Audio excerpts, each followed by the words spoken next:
everybody, and welcome to Antioch High School for the 96th Big Little game presented by Jamboree Productions. I'm Anthony Schultz along with Dan Wall. And Dan, this is a huge game, and it's got a rich history behind this rivalry. It certainly does, Tony. You go back to 1924, there's been wars between the cities, there's been world wars, there's been disputes, riots. They've moved the game to DVC. They played it at night, they played it in day. These teams would have played out by Dow Chemical if you'd let them.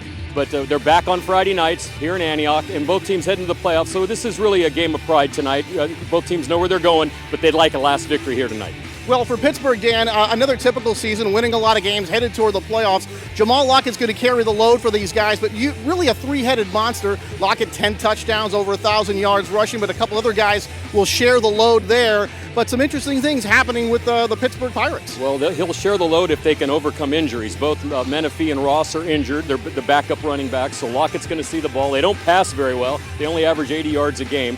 So you're going to see a lot of running tonight. Defense is a little spotty. They give up a lot of points, but they have a great offensive line, a couple of studs there we'll talk about later. So this could be a shootout.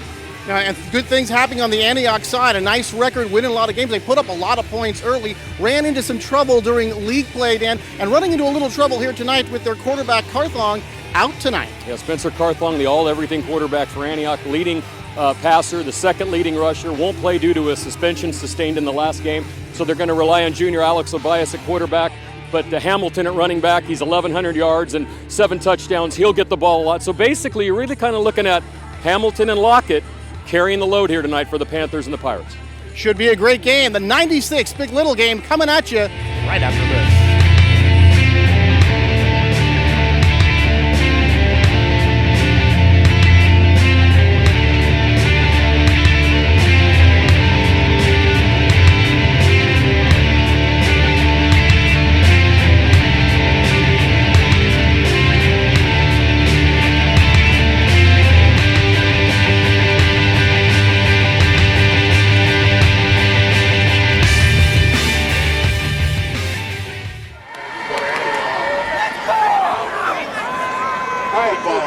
Captains, you guys are responsible for the conduct of your team. Don't let them get out of control. I understand this is a rivalry game. I've worked many of them between you two schools. So don't let your teams get out of control. All right? All right, Pittsburgh, you're the visiting club here. Who's going to call it? All right. I've got a point here that the white D's the head, the Liberty Bell's the tail. I'm going to let it hit the ground. You call it in the air. We call it tails. It is heads. Antioch won the toss. You can have your choice now or the first and second half. They want to receive, that means you've got to kick. Which way? All right, you want to put your backs over here? Antioch wins the toss and elects to receive. You guys come together, shake hands. Pittsburgh will defend themselves in zone.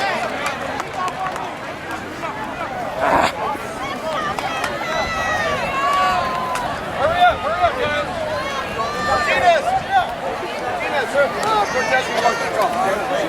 Are we receiving?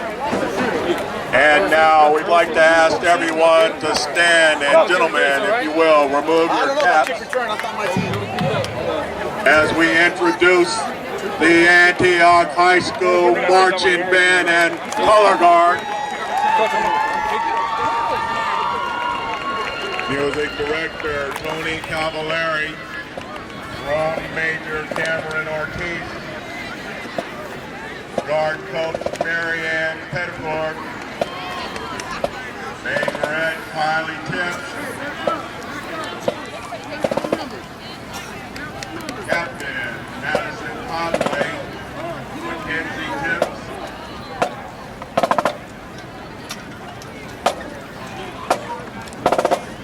and Jessica Rensitis.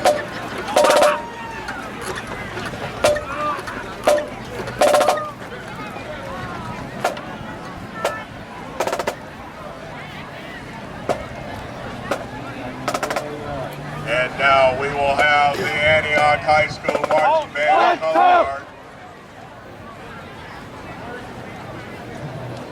as they play our national anthem.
very good evening and welcome to the 96th Big Little Game.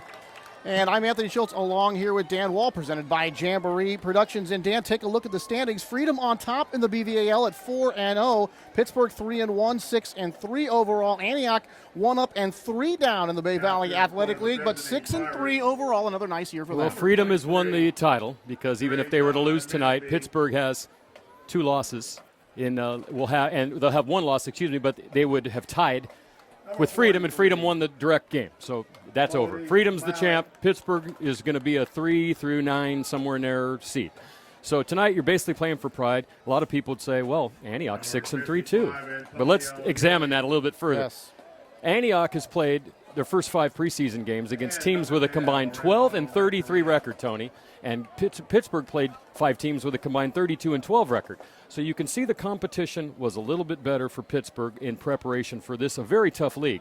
Antioch, of course, is just trying to get back on that winning side of the ball after a couple of down years, and John Luchto's done a good job of that. This will be the second year in a row they made the playoffs, and last year they gave Pittsburgh a scare because they met in the first round. Right. After getting beat big in this game in Pittsburgh, Antioch gave them a real scare in the playoffs. So anything can happen. You throw out the records when Antioch plays Pittsburgh, but I will say I miss the festival atmosphere that we used to have here. Used to have both bands play the national anthem, and they'd have a face-off between the drum majors, and the Pittsburgh band's not even in uniform tonight. So it's a little bit different atmosphere than what we're used to. It's not full here at all. You used to have to get here at 5 o'clock if you wanted to even get a seat, or 11 o'clock when they were playing during the day. So that's the setup for now, Tony. Let's get ready for the game.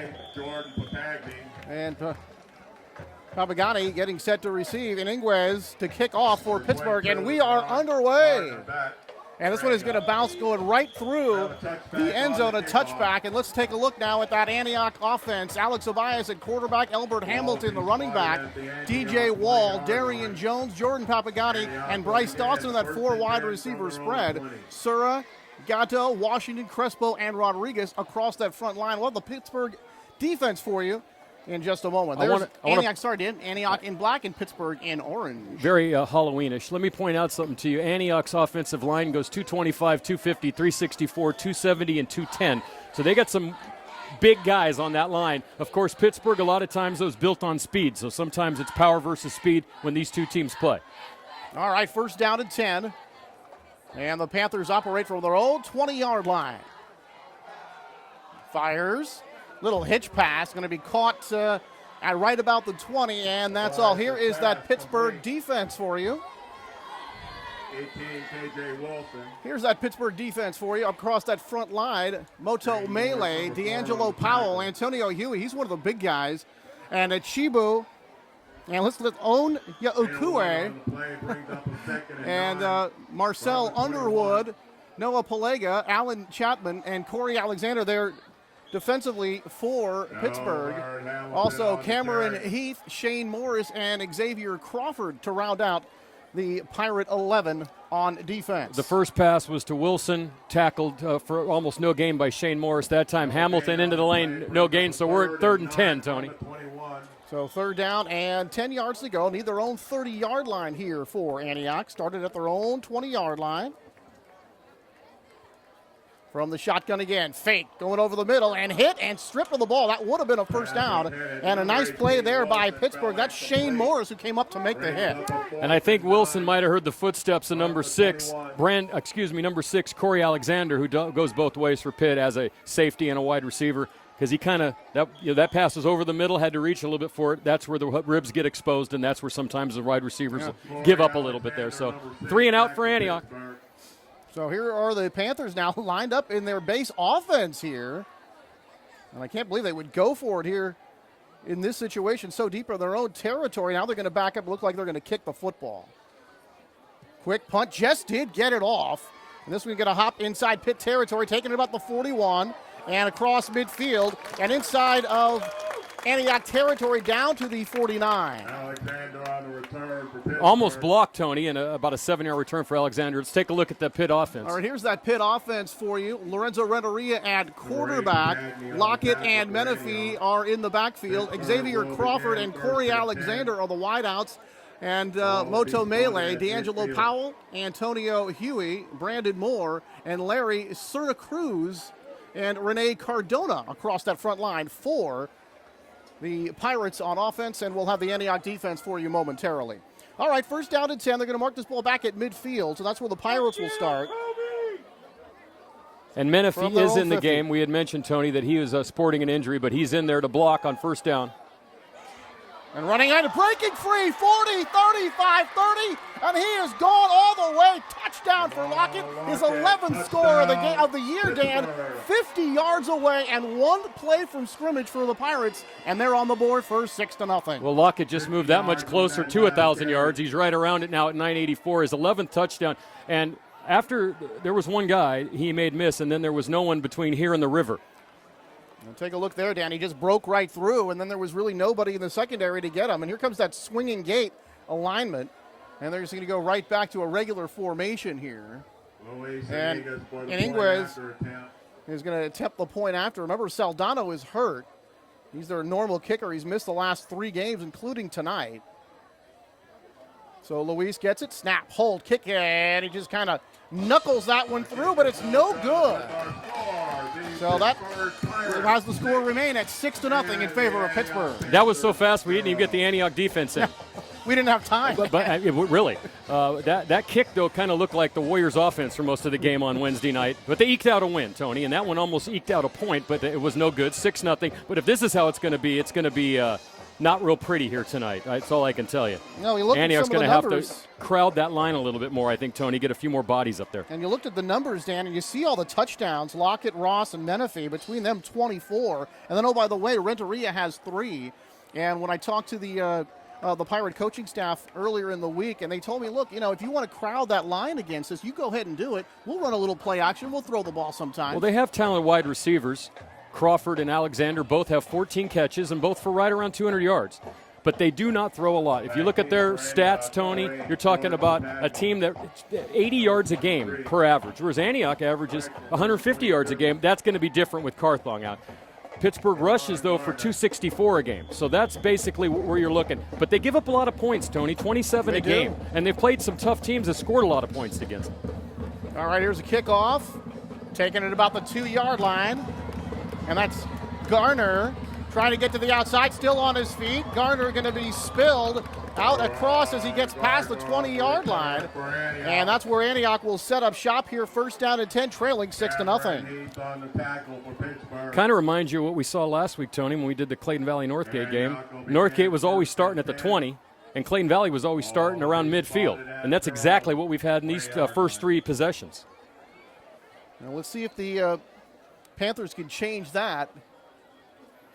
Antioch also has number 3, Isaac Lewis, on their roster as a quarterback, a junior, and he can throw the ball pretty well too. So Obias, he might get a few chances here, but if they don't move the ball, you might see Lewis. 4 wide receiver spread. Obias going to fake it, now go right up the middle and kind of bang his way past the 20 and about to the 23-yard line, maybe the 22, Dan. Just a couple of yards there on first down for Antioch. Well, you can see the active line of Pittsburgh. They're not letting Antioch get much going here. There have been no holes whatsoever.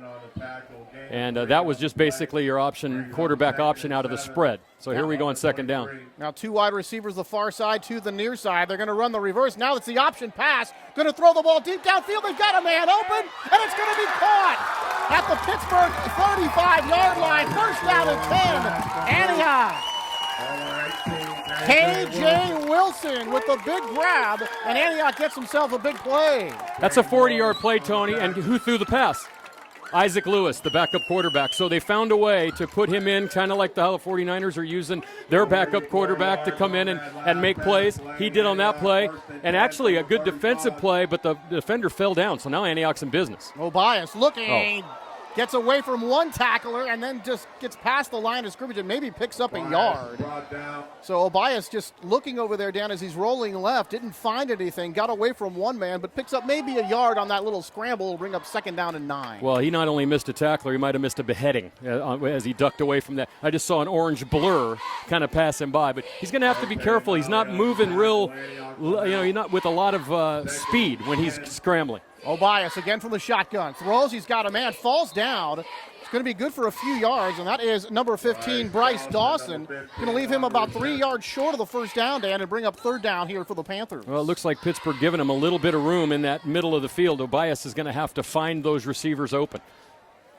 That time, instead of running a slant, they ran just a little hook in, a little button hook, and he's come down with the ball. They gained some yardage. Third down and a couple, could be 2 down territory. Obias throws, and the ball is nearly intercepted as he went over the head of the intended receiver, Isaac Lewis, who threw that pass earlier. It'll bring up 4th down, but from this area of the field, and I would expect them to go for it. I don't think they'll be kicking here, Tony. That time, perhaps a little bit of height got in his way. He had to throw the ball a little higher. I think that's Antioch's best answer, is just to get some guys open in front of their corners. Their corners seem to be playing a little bit back. They haven't really given us a look, though, what they're going to do. They've thrown 5-6 different plays at us, and they've almost all been different. And you see the Pittsburgh defense, Dan, there was really no safeties back there. Everybody's fairly close to the line of scrimmage. Obias hands to Hamilton, and he is caught in the backfield, and he will be dropped for a loss, and the Pirates are going to take over. Now, so a little confusion that time between running back and quarterback. They're still saying it's 3rd down. They're showing a 3rd down on the opposite side. We have the near sack. We have the incomplete pass. Maybe no, they had a completed pass too. That should have been completed pass. That should have been 4th down. They should. And now it's 4th down. So I guess we were confused, Tony. Not the first time. I think they gave them 1 extra, but anyway. And now now they want to talk about it here. And it's on Antioch. False start against Antioch. So a false start against Antioch, but Dan and I could have swore that was 4th down, and it seemed like they gave them an extra down here, but anyway, the 5-yard penalty backs them up, and now they're going to need about 12 yards here for the 1st down, as they've got to get to the Pirate 25-yard line. Well, that last play didn't work at all, and you got to wonder what's going on. Hamilton got hurt in the Freedom game, I believe. And he's not running like he did in the Northgate game so far. He doesn't have that initial burst. And obviously Pittsburgh's line is stopping that as well. So they do punt, and basically it's about a net 17 yards as it goes into the end zone. And that's really a bad break for Obias, Dan, because if that takes a quick exit stage left, they're going to have the Pirates pinned inside the 5-yard line, but instead it's going to come out here to the 20. 1st down and 10 for the Pirates. Let's talk a little bit about Pittsburgh's season so far. In the preseason, 3-2 losses to Monte Vista, big loss at home. They lost to California, but they beat Berkeley, beat Granite Bay, beat Clayton Valley, which is Clayton Valley's only loss so far. To get to the league, so far 3-1. The big loss to Freedom, 49-48. If you talk to Vic Galley about that game, he'll probably not be happy. Yeah, he wasn't happy with the result of that game. Thought they should have won that one, and thus tonight be playing for a share of the title. All right, here's Pittsburgh on offense. From the 20, Hand going up the middle, looking for that A gap that time, and this time Antioch defense shuts it down, and here is that Antioch defense. Cranberry Gato, Javon Chapman, and Jonathan Gayton, and Leonard Grillo across that front line. Marky Beltram, Larry Larson, Lorenzo Cortez, Mason Teixeira are the linebackers. DJ Wall, Jordan Papagani, and KJ Wilson in the secondary, and we're getting a little static here. Very from our much speaker. static. Very staticky. All right, 2nd down. By the way, congratulations to those San Francisco Giants. I was reminded with the black and orange out there. I've seen it all week. Obviously the best team in baseball. Here, handoff. Lockett, now they fake it to Lockett, go deep down the field, and just overthrown. Oh, boy. Right behind both defenders that time is number 2, Xavier Crawford. And you talked about Crawford and his numbers, Dan. Only about 200 yards, but he does have the 1 touchdown, and that time, Dan, he had everybody beaten down the field. When you talk about separating from the backs and safety, that was a good example of what you want. The only problem, and you can probably see, you have a quarterback who's not used to throwing a lot, Lorenzo Renteria. It was a nice pass, just a couple yards over his head. Little too far. And there's a 15-yard penalty against Antioch. And so what it looked like going to be a 3rd and long is now turning into a 1st down for Pittsburgh. Boy, and you talk about these two teams, Dan, and you think the way that the team that the Pirates have, that if they had a couple of problems early on, that they could overcome them. Antioch, I don't know if they could overcome mistakes early on. And I don't know if we can overcome that static, Tony, so I'm going to give it back to you.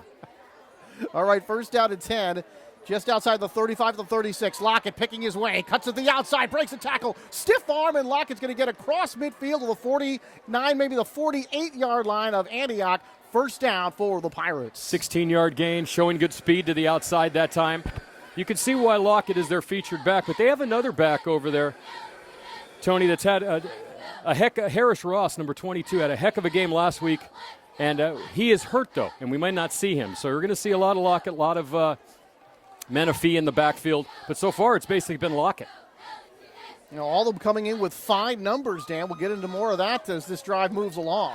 First down to 10 from Antioch territory. Going to the outside, breaks a tackle. It's Lockett again, cuts it to the outside, 30, 25. Nearly dragged down and finally pushed out of bounds inside the 20 at the 19. Another first down for Pittsburgh. Unfortunately, we did not get number 26 on the roster. So we're going to have to call him the old, what do you used to call those? That's 25. We know him. But Antioch had 26 tackle out of bounds, and he's not on our roster. So another big play for the Pirates is now they are inside the 20 at about the 18-yard line. And really, you know, nobody has really been able to stop this Pirate running attack most of the year. And Antioch certainly having their trouble. I formation, man in motion coming to the near side. Handoff, Lockett. And he crossed the line of scrimmage again and finally dragged down after he picks up about 5 yards. And Lockett going to get inside the 15-yard line. Papagani made the tackle. So far, Lockett now is over 100 yards with 4 carries. So he's averaging 25 yards a carry. That time they tried to run behind number 43, the tight end, Moteo Mele, who also wears 59. That's why his number is down there. But Mele is a D1 prospect. Could probably go either way, tight end and or linebacker at the next level, Tony. All right, second down, call it about 4. And a handoff again. And this time going over the left side, and this time Antioch's there to stuff it. And it looked like Crajon Menifee getting in there to make the carry. And then Antioch able to shut that one down. So Marquis Beltram coming up there to make the stop, and a good-looking defensive play that time for Antioch. Going to need a few more of those, Dan. Yeah, from the Beltram brothers. Richie, we may remember, was a big-time linebacker here, and his brother just got added to the roster. He's come up. Kobe Beltram, a freshman on the varsity roster tonight. Handoff, this time going to the right side, picking up yardage and going into the end zone. Touchdown for Pittsburgh. And that one is going to be Crajon Menifee making the score. They followed Zachary Hansen, who blocked his man all the way into the end zone, Tony. And usually when you take a guy all the way into the end zone, you don't have anyone over there to tackle you. It's part of football. The way it works. You need a guy to tackle you over on that side.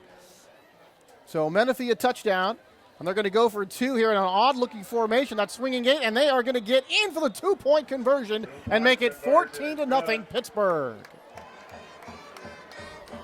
So Ron Johnson, number 84, made the reception for the 2-point conversion, and just like that, with still 5:11 to go here in the first quarter, it's the Pirates a 2-touchdown advantage over Antioch. And you know, I talked to Coach Galley, and he said that they'll even go. We're seeing basically 2 wide receiver set, power running. They might even go double wing. I asked Coach Lucido for Antioch, will that change anything? Because you've actually seen some teams that do that, including Northgate. Now, we saw Antioch play Northgate. Antioch, they looked sharp that day. That was a great game. That was a very good game. 25-22 But you'd have to say now, not sharp. They're not ready really to play this game. They don't look ready to play this game. You were talking about their non-league schedule, and when you play some of those teams and you're kind of rolling over, they scored 48-0 against Mount Diablo. They scored 70 points in a game. Then you start playing the tougher teams, things get a little dicier, and maybe if you have the softer teams, you're not quite as ready when you get a good team like a Deer Valley or a Pittsburgh. Well, the only close game they played in the preseason was the game against Northgate with 25-14, and that obviously was a late touchdown that got them to 25. 2 of those teams they played, Tony, haven't won a game. So that gives you a little bit of indication. There it is. This one going to be taken inside the 5 at about the 4. Big hole up the middle. Across the 20, 35, across the 40, down to about the 41-yard line. And that is Sharon Garner making the return. And then 36 yards on the return.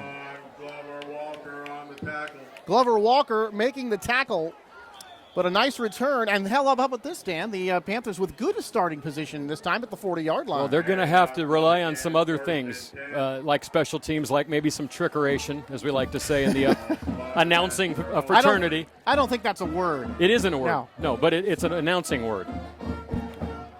All right, another look at that Pirate defense. Showing blitz, coming off the edge this time, under pressure. The pass is going to be caught at the 45 and something going to say incomplete. And the pass intended that time for number 18, KJ Wilson, who caught that big one earlier that helped to set up Antioch. But this time he can't hold on. And the Panthers going to have second down and 10 on their 40. Really a transition year. Jim Shipe, the longtime defensive coordinator, retired. He went back to acting. 15. You know, he looks just like Jeff Bridges. He was with the program Hi, Coach for a long Shipe. time. I miss you out here. You're a great guy. Under pressure, and this ball is going to be overthrown. Well, and Tony might remember Lewis, the backup quarterback in there. The Shipe family, Chris Shipe, who's the coach at LMC now, was the quarterback on the team that beat De La Salle, the last team to beat De La Salle from this area. Jimmy Shipe Jr. is a coach for them, and there's, of course, a number of other Shipes spread across the vast East County area. Well, Coach Shipe was with the program 15 years. Charlie Ramirez is now the defensive coordinator, and the Pirates also lost their defensive back coach after a lot of years. So transition on defense. And again, that option pass, going to have it complete, and this is going to be good enough for a first down out across the 50-yard line, and this should mark it for a first down for Antioch. And that time they ran Jordan the same. Papagni making the catch for the first down. I was going to say they ran the same formation that they did on the long reverse pass, but this time Wilson ran down to the quick stop, took everyone with him, and Papagani fell underneath, was wide open, and got enough yards for a first down. But I don't know how many times they're going to be able to go back to that play, Tony. It's going to be interesting. Well, it's worked a couple of times. They got the big play earlier, and here they pick up the first down moving into Pirate territory. And we talked about this Pirate team really trying to find an identity on defense. They back off the blitz. Hamilton going up the middle, and a beautiful surge by the offensive line as they go across the 45-yard line down to about the 43. That looks a little bit more like the Elbert Hamilton we saw earlier this year. Power running, and they're going no huddle now. So we're watching how Pittsburgh responds defensively here. We have a timeout on the field, a referee's timeout. And now we're ready to go. All right. That was a gain of 6, 2nd and 4. Hamilton going to get it again. Left side, big hole for Hamilton. Picks up the first down, and he is going to be spilled inside the 30-yard line at about the 25. 18 yards on that play for Hamilton, and another first down. Now, Dan, here's that defense again for Pittsburgh. Remember, they only returned 3 defensive starters from a year ago, Melee, Huey, and Corey Alexander, so they're really young and experienced on that side of the football. But those are 3 good returning players. But if they find a play, an area to run to, they'll be able to exploit it. This play hasn't worked. Alex Obias caught in the backfield, and that was number 43. And it's going to be Melee on the tackle. Kind of list them out of order there. He usually wears 59 sometimes. Now he's wearing 43. You know, these guys like to mess with us. You know, Ferris Anthony, our good friend, the coach from Antioch, he's in the booth next to us. He used to like to not give me the roster until 2 minutes before the game started. And then someone would run up and go, "Here's your roster, Mr. Wall." Fake to Hamilton. They swing to the outside, trying to get a block out there. Going to get down to about the 20-yard line. And that's Papagani again. That's going to leave them a couple of yards short of the first down. Call it about 3, maybe 4 yards here, Dan, for the first down. But again, I would say 2-down territory. But they surprised us last time when they went for that pooch punt. Well, if you watch this, you'll see they're finding some gaps in the Pittsburgh defense. Obias is moving them down the field throwing. I just like it more when he's looking to his right than his left. He goes to his left, he's been getting in trouble. And he's doing it right now. Rolls left, throws for the far side, and a little bit behind the intended receiver that time, Isaac Lewis. That should have been more of the outside shoulder that time. Dan went to the inside, it was incomplete. That's what happens, young quarterbacks. You never get set when you're running to your opposite hand like that. And so the ball tends to sail on you. You see that at every level, though. That's a tough pass But to be able to stop, Dan, get back into a right-handed throwing position. You don't have the time against these guys. You just don't. All right, 4th down and 5 here. Antioch going for it inside of Pittsburgh territory, trying to keep this drive alive. They've moved it twice. Trying to make this one pay off. Obias under pressure. Going to throw that deep fade. There's nobody home. And there was Lewis out there, but well covered that time by Xavier Crawford. And they will turn it over on downs. You know, Dan, we did not mention the referees so far. So the referee is Ray DePole, Bob Bordley, Chris Keating, Steve Olson, and Greg Chappelle calling the action down on the field for us. So the turnover on downs and Pittsburgh gets the football. Well, what happened there is they blitzed from the outside. The backs crossed, but still Obias didn't have enough time to get the pass off and just kind of flung one, hoping, kind of like Carson Palmer against the Jaguars a few weeks ago. Remember that pass? He just kind of flung it. But in the NFL, guys don't turn around and they pull the guy down and they got a touchdown and win the game. That didn't happen here, Tony. So, no. But I'm just, for all you out there referencing a call, you know how people like to go back, and that was basically that play right there. Just fling it. And they kind of looked like they had two wide receivers a little too close to each other. Yeah, they were in the same area, which means there's two defenders in the same area. All right, Pittsburgh, 1st and 10 from the 20. Handoff, right side, big hole. Cuts it back to the inside. Gone again. Midfield, 40, 30, 20. Nobody's going to catch him. Touchdown, Pittsburgh. It's Lockett again, 70 yards. He went 50 yards earlier, 70 yards this time, and the Pirates all over Antioch. Well, I'll tell you right now, it's almost like there is no one playing deep defense for Antioch. Alexander, the first time he was hit at the line, no one, gone. This time, he was just gone, 80 yards. We're going to have to start looking back in record books soon. I don't know if you brought yours, but he's on pace right now for 600 yards rushing in this game, Tony. Well, K.J. Wilson, number 18, was the only guy back there, and Lockett made one cut, and it was all over. Actually, Dave just told me he's on pace for 720 yards rushing in this game, Tom. And Iguez, another point after. They went for two the last time. Sets. Kick, and it is good. Well, just like that, Dan. Still 2:14 to go here in the opening quarter, and it's already the Pirates 21 and the Panthers nothing. It's been a strange game because Antioch has had a couple opportunities. They have. They've moved the ball down into not a red zone opportunity, but at least on the other side of the 50-yard line. But it seems like they just don't have enough plays, Tony. No. You know what I mean? They have a couple of plays that are working. They can't quite keep it going. They can't keep it going. And they're getting to 4th down, and then they're kind of running out. I think they're going to have to go to the short pass, and they're basically it's short pass, handoff. Short pass, handoff to Hamilton. I can't see anything else working. Dave Jackson's going like this. He agrees, and he never agrees with me, so you know that it's a good option. But Corey Alexander, you saw in that play, not only is he got speed, he's got sprinter speed. Because he was equal with the Antioch guy, and then 5 yards in front of him on about 2 steps. So he just ran right by the Antioch defense. So we're going to get into some big little memories here as we move along, Dan. I got one very nice one to share with you. And, of course, Dan, being an Antioch guy and a longtime resident of the area, followed this rivalry for a very long time. We'll have a lot of those to share with you as we move along. I believe I've been to around 35 of these games, Tony. Taking it the 5, 15, 20, 25, 30. And spills out across the 30 to about the 31-yard line.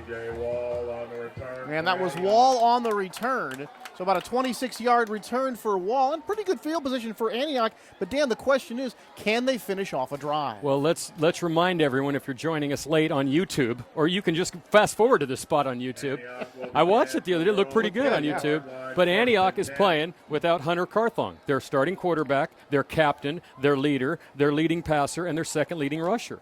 He got into an altercation at the end of the Liberty game, and he's suspended for this game. Now, he'll be back next week for the playoff game, which gives Antioch a little bit more hope. But we're going to have to wait and see what happens in this one. That's Hamilton. Hamilton across the 30 to about the 33-yard line.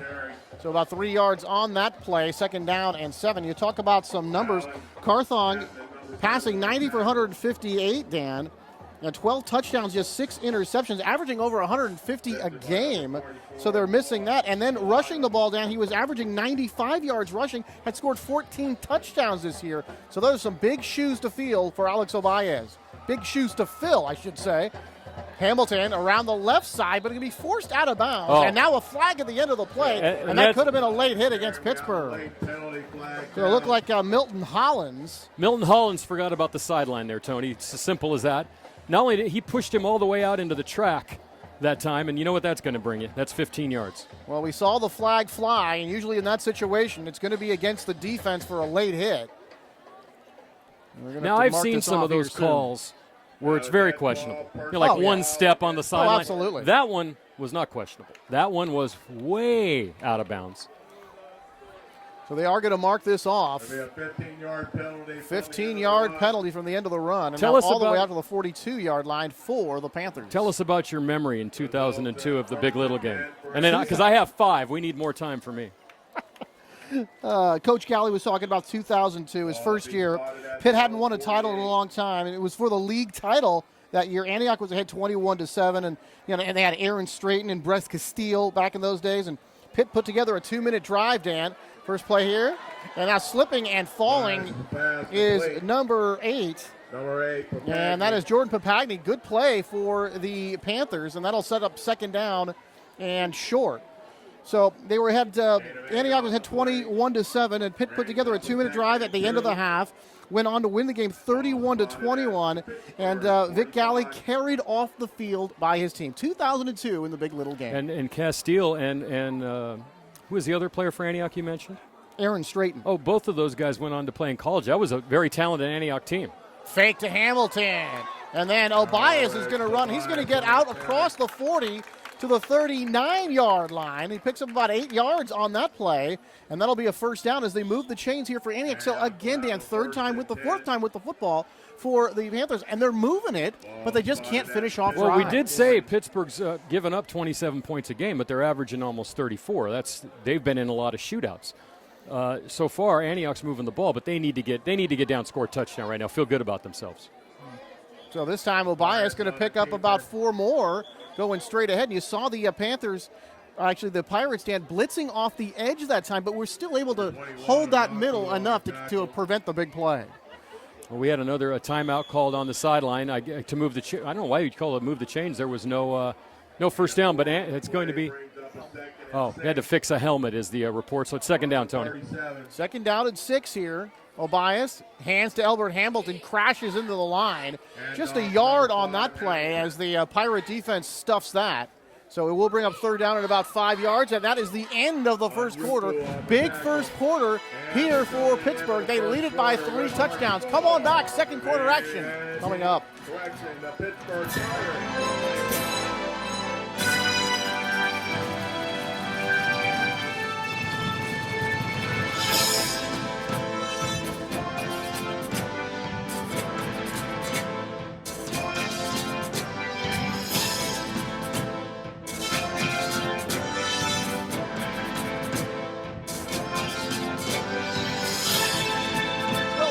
On the clock, and here are the Panthers trying to answer those 3 touchdowns from Pittsburgh. Obias throws, he's got a man. That is going to be complete inside the 20 down to the 19, and that is DJ Wall, and that is going to be about 20 yards and a first down. And how about that? Over the middle, a man open and a first down. They haven't put that much pressure on him, even though he's been kind of running a few times. Every time he's thrown the ball to his right side, he has either completed or been close to a completion of a pass. So I think they've got to keep him in the pocket, move into the right, and then fake to Hamilton. Here's another. Fake now this has possibilities, Tony. Inside the 10, inside the 5, pushed out of bounds. And Bryce Dawson on that catch. So that is going to be another first down, a pick up about 12, 13 yards on the play, and it's going to be first and goal for Antioch. And I don't know what to say because one guy tells me it's Papagani, another guy says it's Papagni. We're just going to say number 8, Jordan, doing a great job blocking on that one, and Dawson got down inside the 5. But an interesting play coming back and sort of almost a bubble screen that time, Dan. And now we got flags fly as the play continues. Obias trying to go through the middle, but nothing there. Actually, if it was me, I'd have called a penalty on the play call because I don't understand that, running the quarterback without any sort of fake, without any sort of draw action, when you got a guy like Hamilton in your backfield. I just don't understand it. So hopefully for Antioch, Pittsburgh was offside or something, and that's why the play failed. Well, and also let the play continue, so that usually it means it's against the defense, and it will be. So that'll be a half the distance penalty for the Panthers. That'll move them even closer. And Dan, if they can punch it in here, it was a rough first quarter, but if they can punch it in here, it's still just a 2-touchdown game. Well, it makes you feel better. They've had some success even on special teams. So we're about the 2-yard line. Obias under pressure, gets away from the rush, scrambles, throws that fade to the corner and way over the head of the intended receiver, Jordan Papagani, and that one really not close. And I think we got a roughing the quarterback call, Obias, which isn't going to matter that much. It will give him an automatic first down. Yeah, another couple of downs. That pass was intended for Yao Ming, is what that was not close to anyone on the earth here, unless they're on a ladder. So roughing the passer against Pittsburgh, So that'll make it 1st and goal from about the 1 yard line, 1.5 yard line. So a great opportunity here for Antioch to punch this one in. Well, Bias is kind of a strange cat. You know, he's not real mobile, but he gets away from people. He doesn't have a lot of touch when he throws the ball really high, but he's been okay when he throws it low. Hamilton pushing his way. Can he get in? And they're going to mark that just short of the goal line. It'll bring up 2nd down and goal. And you saw Obias really, that's kind of aiding the runner when you push that pile. He can't throw a penalty on that, but he got right behind there and just kind of chugged along trying to push the pile. Well, into the that's end zone. more the kind of play I'd like to run in that situation. Antioch will be stopped just short of the goal line. So Antioch just short of the goal line, but it will bring up 2nd down. I mean, boy, they are right on touchdown's door at the half-yard line. Quarterback sneak, did they get in? And then the ball was loose there.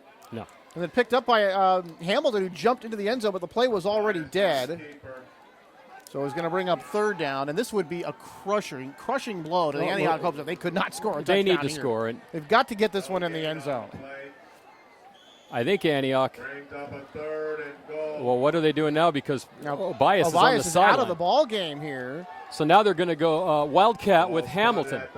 And Marky Beltram has come into the game here to be that lead blocker. And movement on that front line, and that's going to go against the Panthers and back them up. There's a few plays I'd cross off the playlist. One, the fade pass hasn't worked, and the quarterback sneak hasn't worked. So I'd get out of that. This is what happens, though, when you start messing around with your offense and you bring another guy in, you use another formation, you get procedure penalties, you have problems. Sometimes it's just better to go with the best play you have and see what happens. And they've actually moved the ball, Tony. I bet they have 150 yards in offense. It's not embarrassing. From the 6-yard line, blitzing off the corner, throws to Hamilton, but he is not going to get close. And he's going to be pushed out of bounds. And tackle made that time by number 56. And that's Arturo Morfin, able to get out there and make the play. Number 4, Shane Moore. And Antonio Huey also in on that play, number 55. We have a timeout. So timeout on the field here with 9:47 to go.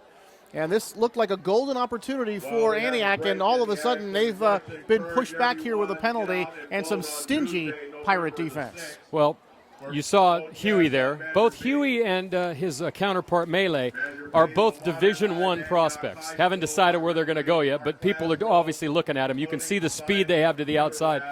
I don't know what the answer is for. Like you said, I think you said it best. They just can't finish.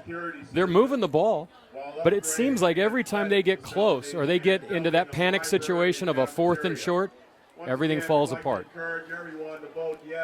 And Pittsburgh hasn't had that worry because they've had 2 touchdowns from 80 and 70 yards. 70 and 50, right? Matter of fact, our buddy Lockett has ran for 181 yards on 5 carries and 2 touchdowns. Yeah, and 120 with those 2 touchdowns. Yeah, well, more than that. Well, 70 and a 50. Actually, it was an 80 and a 50, I believe. 70 and a 50. Yeah, and Hamilton, 7 carries for 25, so. And when play resumes, Antioch will have a 4th down and goal from just outside the 5-yard line. Elbert Hamilton is flanking Obias. 4 wide receiver spread for the Panthers. Back he goes, throws, catches, and incomplete. And looking over there again for Papagani, who might have had some running room, Dan, but couldn't come up with the football. And the way this game's been going, Tony, the good news for Pittsburgh is they have the ball and just gives Lockett 93 more yards to run the way it's been going.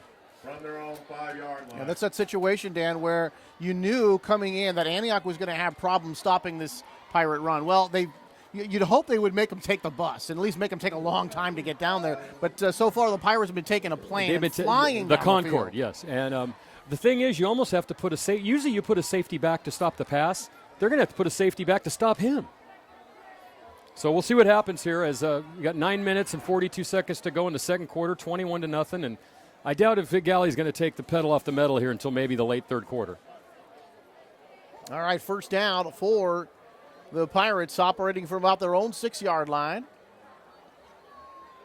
Handoff and crashing into the middle. And that time a nice defensive play by number 74, Javon Chapman there to make the play after a short gain. Lockett picks up just a yard or so. It'll bring up 2nd down. So, Tony, I want to start telling you a little bit about my top 5 big little moments. Because I'm like I said, 35 of these. I went to Antioch High School, grew up in Pittsburgh. Honorable mention, I'm going to start the year I graduated, 1976 game going into 77. Antioch was up, and Tony Emerson caught a pass for Pittsburgh, went down the sideline, was knocked out of bounds at the 1-yard line last play of the game. Antioch eventually won that game. That was during the big streak when Antioch won 16 straight years. Lockett looking for some room, trying to get to the outside. He does!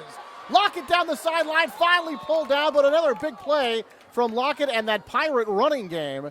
And that'll be a first down for Pittsburgh. Walker, number 26 on the carry. He's over 200 yards, Tony, in the first 16 minutes of this game. So like I said, at some point there's going to, I guarantee you the record is in the high 2s or 300s. You see saying that Walker carried.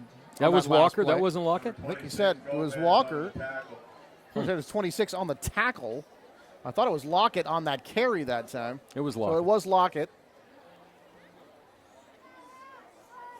No, in any event, another big play for Pittsburgh as they get out across the 30 to the 31-yard line. A 25-yard run, 1st and 10 again for the Pirates.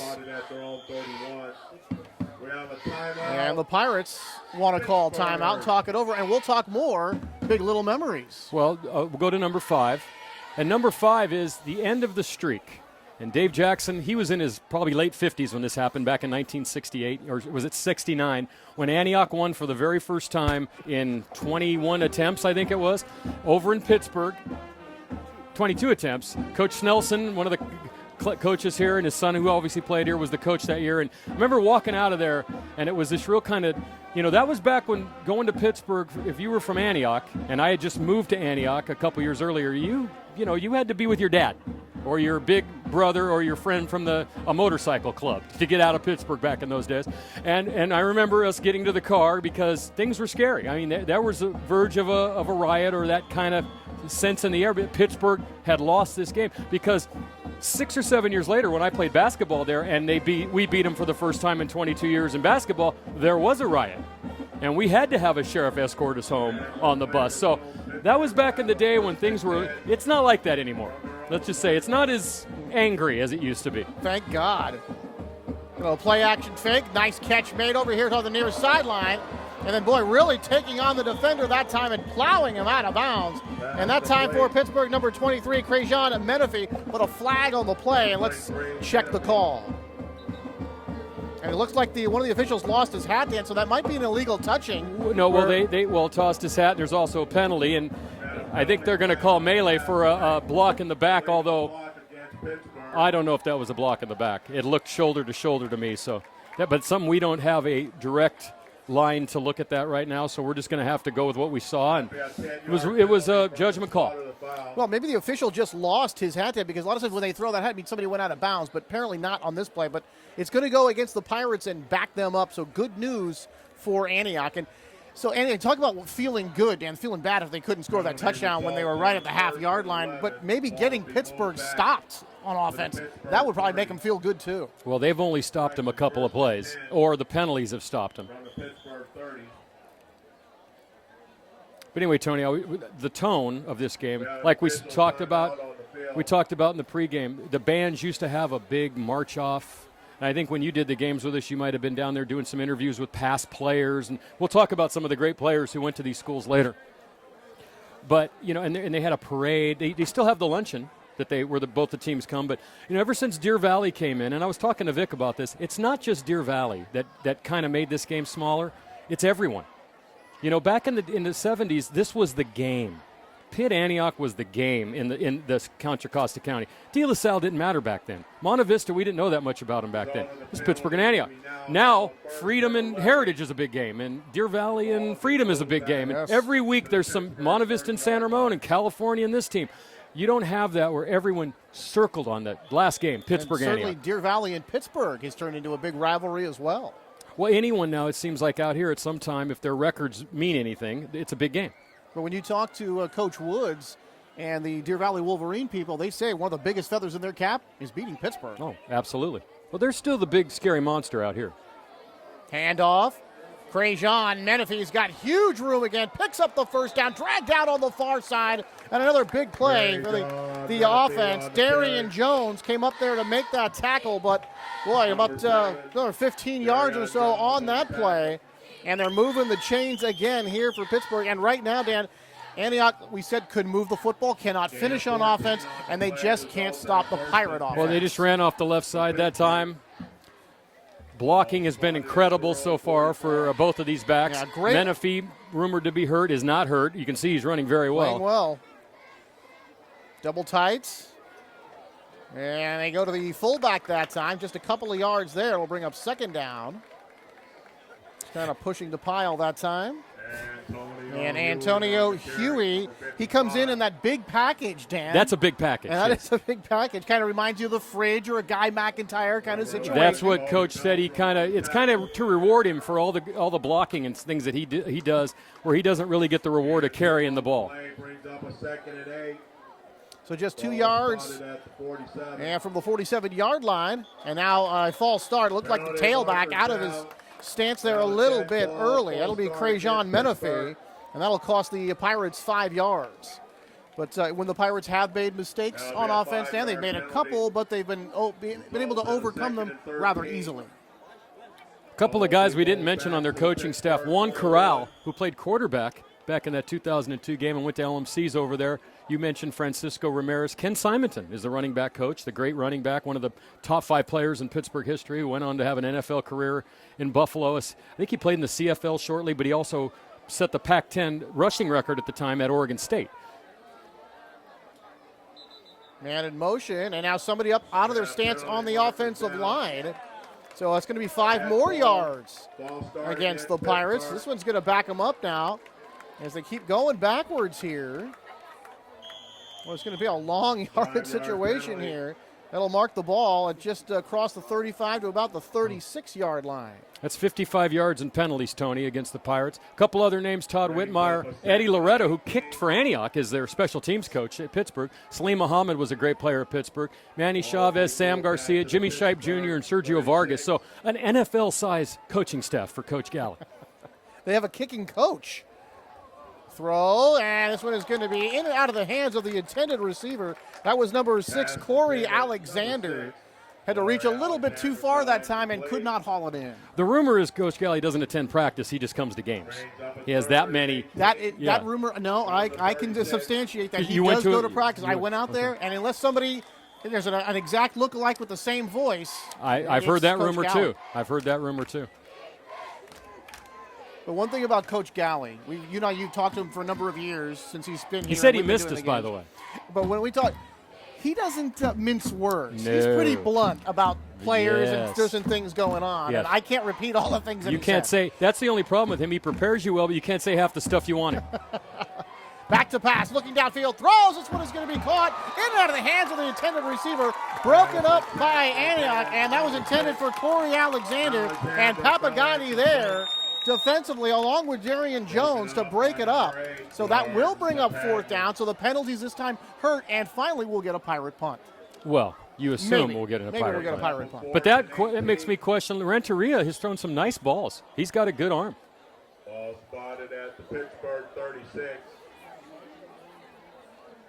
If there's ever been a position where there have been questions, it has been quarterback at Pittsburgh. Their long history is running backs. You think of all the great players that went there. It's been a lot of running backs, a lot of wide receivers. You don't have that one guy. Probably the one we remember is Chris Shipe. Malik Watson was a pretty good quarterback the last couple of years. There's a few other names that will spring out. I remember an old buddy of mine played softball with Jimmy Roberts. He won the very first Pittsburgh title. Pittsburgh's won 3 titles, 80, 85, 91. Last one was the last time De La Salle lost a game to a team that plays on Friday nights. Let me get this right. Friday nights in Contra Costa County that isn't from Clovis, that doesn't play in the southern section, hasn't been on television. That was the last time De La Salle lost over here. Pittsburgh had Too many men on the field for Pittsburgh. Another penalty. So 3 penalties on this drive for the Pirates. And then Salas now will kick it away, lined up and booting this from about his own 21-yard line. And this one going to hit and then be collected at the 29 and then quickly tackled and submerged there to get it across the 30. And then, boy, this play continues for a long time. That was number 22, Charon Gardner for Antioch. And boy, that play, it probably could have been a penalty there, Dan, that the whistle blew and the Pirates sort of continued to make that tackle. If I'm not mistaken, I've located, we don't have the number of cameras you used to have. We saw like 37 cameras, now we have 2. But on the far sideline, I think I've located Jim Shipe and Coach Abono, who was a coach here for a while. So still coming out and supporting the Pittsburgh crew. All right, Antioch back on offense, Dan. They'll start from their own 31, first down and 10. Still plenty of time here in the half at 5:45. Papagani now lining up 3 wide receivers, split to that near side, to the far side rather. Going to go here with Hamilton, and Hamilton's going to skate out across the 35 down to the 36. Cut down there by number 3, Daniel Carter. But it's a pretty nice game there for Antioch, and more of the same here, Dan, moving it, and hopefully this time if they get it down there, they can punch it in. Well, in that play, you got to seal the end, which they did, but the defender coming from the backside was able to kind of catch up and force him out of bounds with help from Carter, who came up from his cornerback position. It is a 6-yard gain for Hamilton, 2nd and 4, and they're going to run the quarterback sneak going right through, across the 40-yard line, and this is going to be a first down as one of the officials gets knocked down, but that is going to be about a 5-yard gain for Obias and a Antioch first down. That time Obias just kind of leapt over the pile and got the first down on his own, and then the ref took a spill. Yeah, even for the officials, this is a contact sport. Yes. And you got to be careful because especially that guy. Bodies.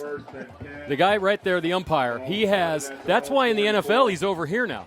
He's over on the other side from the ref because he's getting too many injuries. Obias steps inside a block, throws it, it's nearly caught. That would have been a big play. Isaac Lewis was open, had the football, Dan, and he had some room running to the outside but couldn't hold on to the ball. Well, the free safety Crawford came up just at the last second. Might have influenced his vision just a little bit, but if he had caught that ball, he could have won another 20 yards.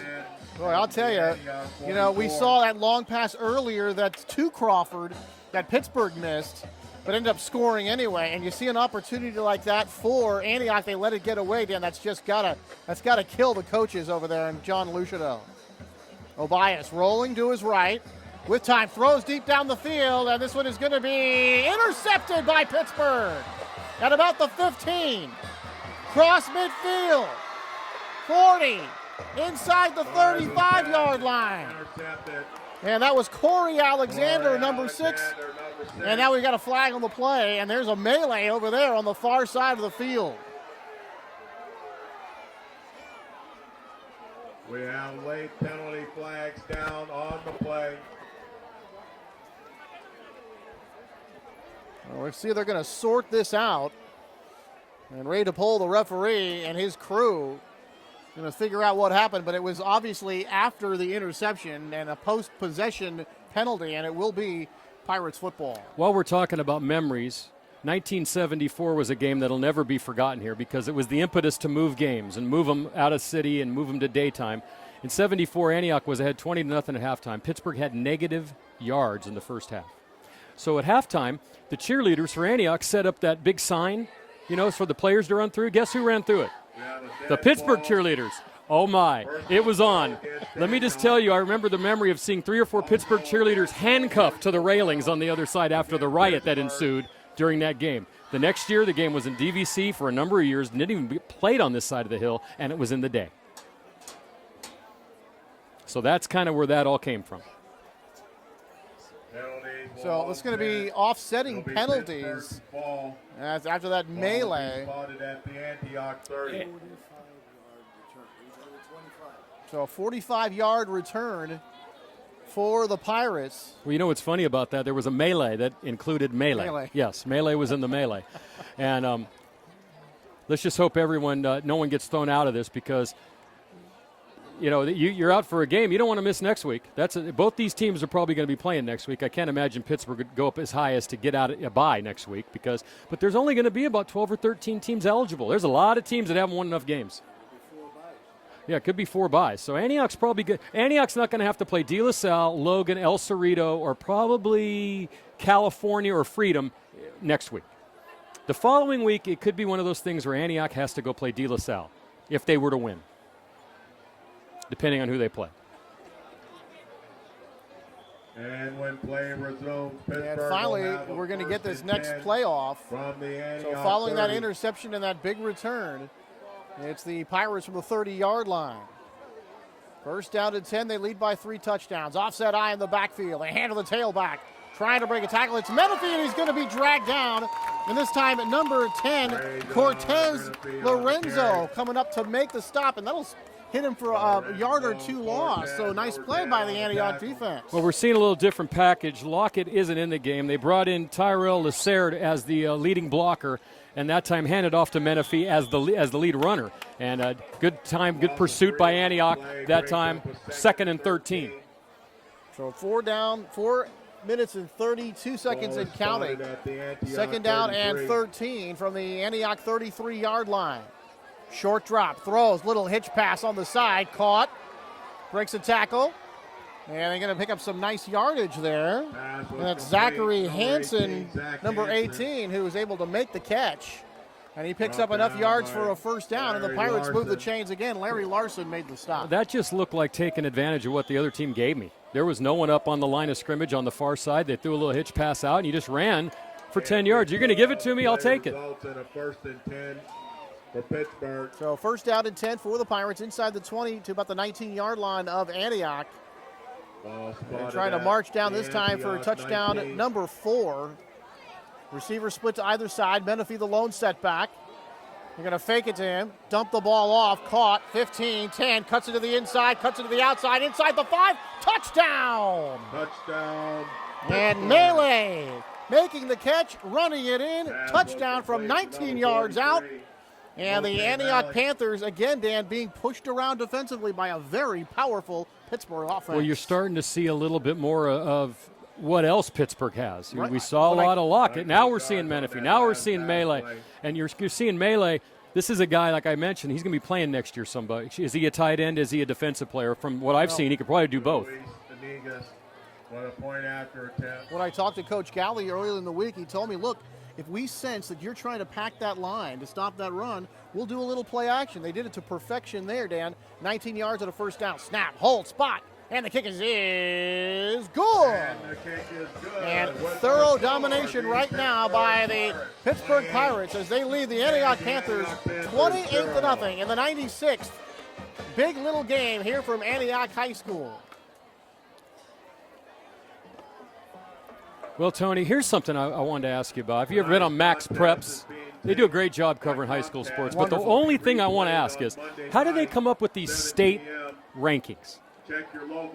Pittsburgh is rated 83rd in the state. Antioch's rated 318th in the state. I'm just asking, where do they come up with? Is it a computer program or some? Is it more complicated than the BCS? That's what I need to know. Boy, they call it. I mean, I guess they got to. Do they call Dave Jackson? That's what I want to know. They got to take everything into consideration. But who exactly are they talking to say, okay, they're going to be ranked here, they're going to be ranked here? Antioch's rated 3,918th in the nation. Just so you know. Oh, yeah, that's a good number. Nice round number. How'd they come up with that number? I don't know. But anyway, other than that, Max Preps is great. I'm not saying they're wrong. I'm just saying, how do they do it? I need to know. Well, I want to thank some of the people that help us bring to you this 96th annual Big Little Game. Mary Rocha, running for City Council in Antioch, running for re-election. Thank you very much. Richard Clark, MD, Redwood Painting Company, and the West Coast Jamboree. So thank you very much for all your help so that we can bring you Contra Costa High School Sports. That's the next time I might see it, Tone, at the West Coast Jamboree. Dave's big tournament. Coming up in December. Yeah, because and we're hoping to be able to bring you some games from the we should Jamboree. be able to. Will Dave Jackson actually be there? Dave Jackson will be. He'll be everywhere. All the different places. You're going to catch him at all the different places. And now Antioch going to get good field position after that pooch kick. 3:44 to go, so they still have time. Operating 1st and 10 from their own 45-yard line. 1st and 10 from their own 45. Throw that hitch pass, and this one's going to be a little too far and incomplete, Dan. And you saw that it's supposed to be thrown sort of right at the receiver. They kind of led him a little bit. Dawson had to go get it, kind of into traffic, and the pass incomplete. That's a tough catch right there. He threw it. You're right. You go out to get it and then turn. He threw that leading him, right, and that can be dangerous as well. And that makes it a lot easier for the defense to react and intercept. 3 wide receivers here on the near side for Antioch. Fake to Hamilton. Throwing, he's got a man wide open, it's Papagani. Caught inside the 30, lost the football, and is going to mark it incomplete. Oh, Papagani had that one inside the 30-yard line. Did get a little contact in, but it looked like another opportunity for Antioch went awry. They've had a ton of them. They've really had some chances in this game. If you were to come in here right now, you'd think, oh, no, like I said, what was that, 34? So I'm trying to count, Tony. 38 years ago tonight or so, 20-0 halftime, no yardage. Antioch's gained some yards. Yeah, they're down 28-0. They've gained some. You'd think, oh, Pittsburgh's killing them. Well, they're beating them offensively, but Antioch's been moving. They're just killing it. Then they do something like this. But he recovers, throws, and he's got a man that's incomplete. Looked like he was going for Isaac Lewis, who takes a shot, and the flag is going to fly because of it. Number 3, Lewis. We have a late penalty flag down. You see John Lucian over on the sideline for Antioch, very upset with what just transpired, but it's been a frustrating night for he and the Panthers so far tonight. But I wouldn't be surprised if Vic Galley has a little message for his team because they're playing kind of stupid right now. This is the third late hit altercation type situation they've been involved in. And you've got to tell them, look, guys, it's not just about being tough or trying to project some sort of image. If you get thrown out of the game, you're done for next week. I need you. Stop it. That would be my message. I would put it this way, Dan. You need to have some toughness here to play this game, but toughness with a whole lot of stupidity isn't going to get you anywhere. That just equals local NFL team plays in Oakland. Sorry, Raider fans, it was too easy. First down now from the 40 following the penalty for Antioch. Bias going to fake it, go up the middle, and Alex is going to pick himself up a couple of yards, about 3 going over that right side. And that'll take us under 3:15 to go here in the first half. So you look at the game log for Pittsburg, Dan, and the only blemish so far in the BVAL was that Freedom game. And I did talk to the guys over at Pitt, and they were a little upset with some of the things that had transpired. A couple of controversial calls. There were some controversial calls over in that there. game. And that game ended 49-48 in favor of Freedom, going right up the middle, plowing down. And there's Garner, number 22. He's going to get inside down the 35 to about the 34-yard line. Going to leave him a couple of yards short of a first down and bring up third down here for Antioch. Tried to go inside off the right guard that time, and not a lot of yardage. So we're right at 3rd and 5, Tony. Third down 5. Bias rolls, and this ball is going to be caught and hauled in inside the 30-yard line, and the pass is complete to DJ Wall, and he's going to get the necessary yards. You call it about a 6-yard gain, Dan, and that will be a first down. You'll see it on the replay. Just sat down. When they're running this short patterns where guys they're open. He's been making it work. It's funny how, like I said, I just cross the fade pattern off and just go short. It might take you an hour or two to score, but you'll get there eventually. 4 wide receivers spread, 3 to the far side, going to fake it. Now they're going to give it to him, and that is going to be number 22, Garner again. And Garner going to pick up a couple of yards. It'll bring up second down. Garner's kind of like the Kendall Hunter to Hamilton's Frank Gore. You know what I mean? Analogy. He's the little shifty back, whereas Hamilton's the big powerful back. Even though I think Hamilton might be taller than Frank Gore. And a 4 on the play brings up a 2nd and 6 from the 26. Bias, second down.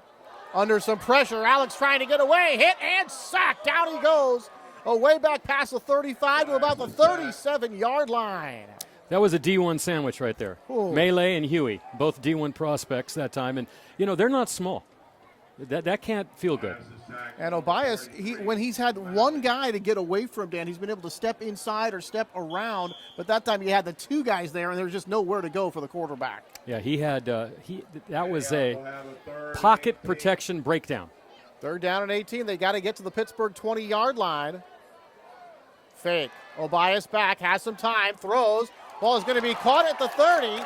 Out the 25, inside the 25, down to about the 23, and that's Bryce Dawson on the big play for Antioch. And again, throwing the ball down the field a little bit, Dan, having some success. Nice pass that time. Dawson got open in front of 2 defenders. Antioch calls time. He got 14 of those back, so it's 4th and 4 with 50 seconds to go. And Antioch just needs something positive to happen. They certainly do. They could score just to feel good about themselves. Went back to that Deer Valley game. That's really turned into a big rivalry there, Dan. I'm talking about the Freedom game, excuse me. And, Freedom doing so well over the years, yet to win a title, finally did this year, Dan. Pittsburgh was up 42-28 in that game. And then a couple of Falcon drives that aided by penalties. One, a roughing the passer on a 4th and 18. And really a Pirate just fell on the quarterback that time. And I think Pittsburgh thought that, there was no malicious intent. So why make the judgment call there to keep a drive alive which ended up deciding the game. That was a big play. So they also had a defensive clipping, Dan, on a 3rd and 6 when the quarterback was scrambling around, and a Pirate just ran into a Falcon. And I thought to myself, Dan, have you ever seen defensive clipping? Sometimes when NFL replacement officials are confused, I have seen defensive clipping. But not usually. 4th down, Obias steps inside a defender, running to the outside. Alice is going to pick up the first down. And he is going to be hit and spilled over there on that far side. Still 40 seconds to go. That'll stop the clock and move the chains for Antioch. So first down for Antioch, knocking on the door here. He did exactly what you had mentioned. One guy he gets away from. It was that trailer that one time when Huey came in that you weren't going to get away from either of those guys. But that was a nice play by Obias to get the first down. Yeah, you see that. He sets up his blocks really nicely, able to cut inside. Hamilton, and not very much there. So just a couple of yards for Elbert. This is going to tick down to 27 seconds, and the clock will stop, and that'll be another timeout for Antioch. So, Tony, let me get to at least halfway through my moments. Number 4, one of the days I'll never forget. I think we used to show this house when we did the games in Pittsburgh. There was a house, like a green house, in the end zone. So the Pittsburgh press box side. So there was a house. My dad knew the guy that owned this house. So that one day he goes, hey, we're not going inside. We're going to go sit on the guy's roof. And literally, it was like having a suite. We had a little ice chest up there. Now, I'm 15. I don't know what I was drinking back then with my dad, but I might have had a Pepsi or two. But we're up there, we had a little ice chest, some food, and we're up there on the roof, and he had a great view. This is the year Antioch, Joey Aliotti, one of the great players, and we'll talk about him in the second half.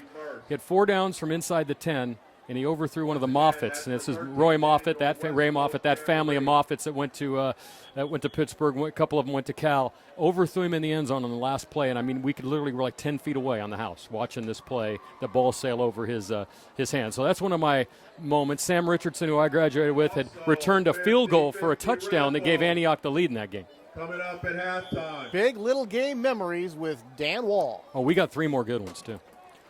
All right, 2nd down and 9 for Antioch. Man in motion. Fake it. Throw. Hamilton's got it at the 30. 25 inside the 10. Cuts it inside. Touchdown, Antioch. Elbert Hamilton getting the swing pass, and he races the necessary yardage for the touchdown. And with 21 seconds to go in the half, the Panthers are on the board. Well, what Antioch needs to do here now, Tony, they need to prepare for next week. Yeah, don't worry about this game. Play as good as you can. How you doing, bud? Play as good as you can now, because we need to get ready for next week. That play right there is something they need to run next week. It worked very well. They came outside with a screen to Hamilton. Dawson engaged his defender, got him into the end zone. So Antioch's on the board here with 21 seconds to go. Well, you saw that swing pass, Dan, when Hamilton caught it. Because the wide receivers had kind of like spread everything out and run down the field, he had some nice room underneath to operate. Kick is up, and the kick is good. And it's 28-7 in favor of Pittsburgh, as that ball is booted through by Jonathan Sura of Antioch. And the Pirates now trail by 3 touchdowns, but at least Antioch threatening to make a game of this here, Dan. Trailing by 3 touchdowns was still better than a half of football to go. Yeah, I've been impressed with their resiliency, Tony. They've come back after every mistake that's happened to them, all the bad things that have happened to them. They're still playing. That's a good sign for a coach. See, as long as your team is playing and they're trying hard, you got to throw out the rest of it when you're down 28-0. We just want to see some effort, and there's been effort here tonight. And crazier things have happened. Well, like you said, Dan, the Panthers have proven they can move the football. I mean, remember, Dan, a couple of drives ago, they had the ball at the half-yard line, first down and goal, and couldn't score. So you take that into consideration right now. At 28-14, you're kind of thinking anybody's ball game. The big problem, though, still, the second big problem is, can the Antioch defense get off the field before the Pirates score a touchdown? Well, they finally stopped Lockett because Vic Galley took him out of the game. So that's a plan. Maybe they can ask him about that at halftime. But, this game, if Pittsburgh's still going to play that tough game, the hit after the game, penalty type game, that keeps the other teams fired up. It keeps them awake. I would guarantee you his message is, guys, we've got this, pretty much in the bag. If we just play our game. All right, here's the Antioch now to kick off.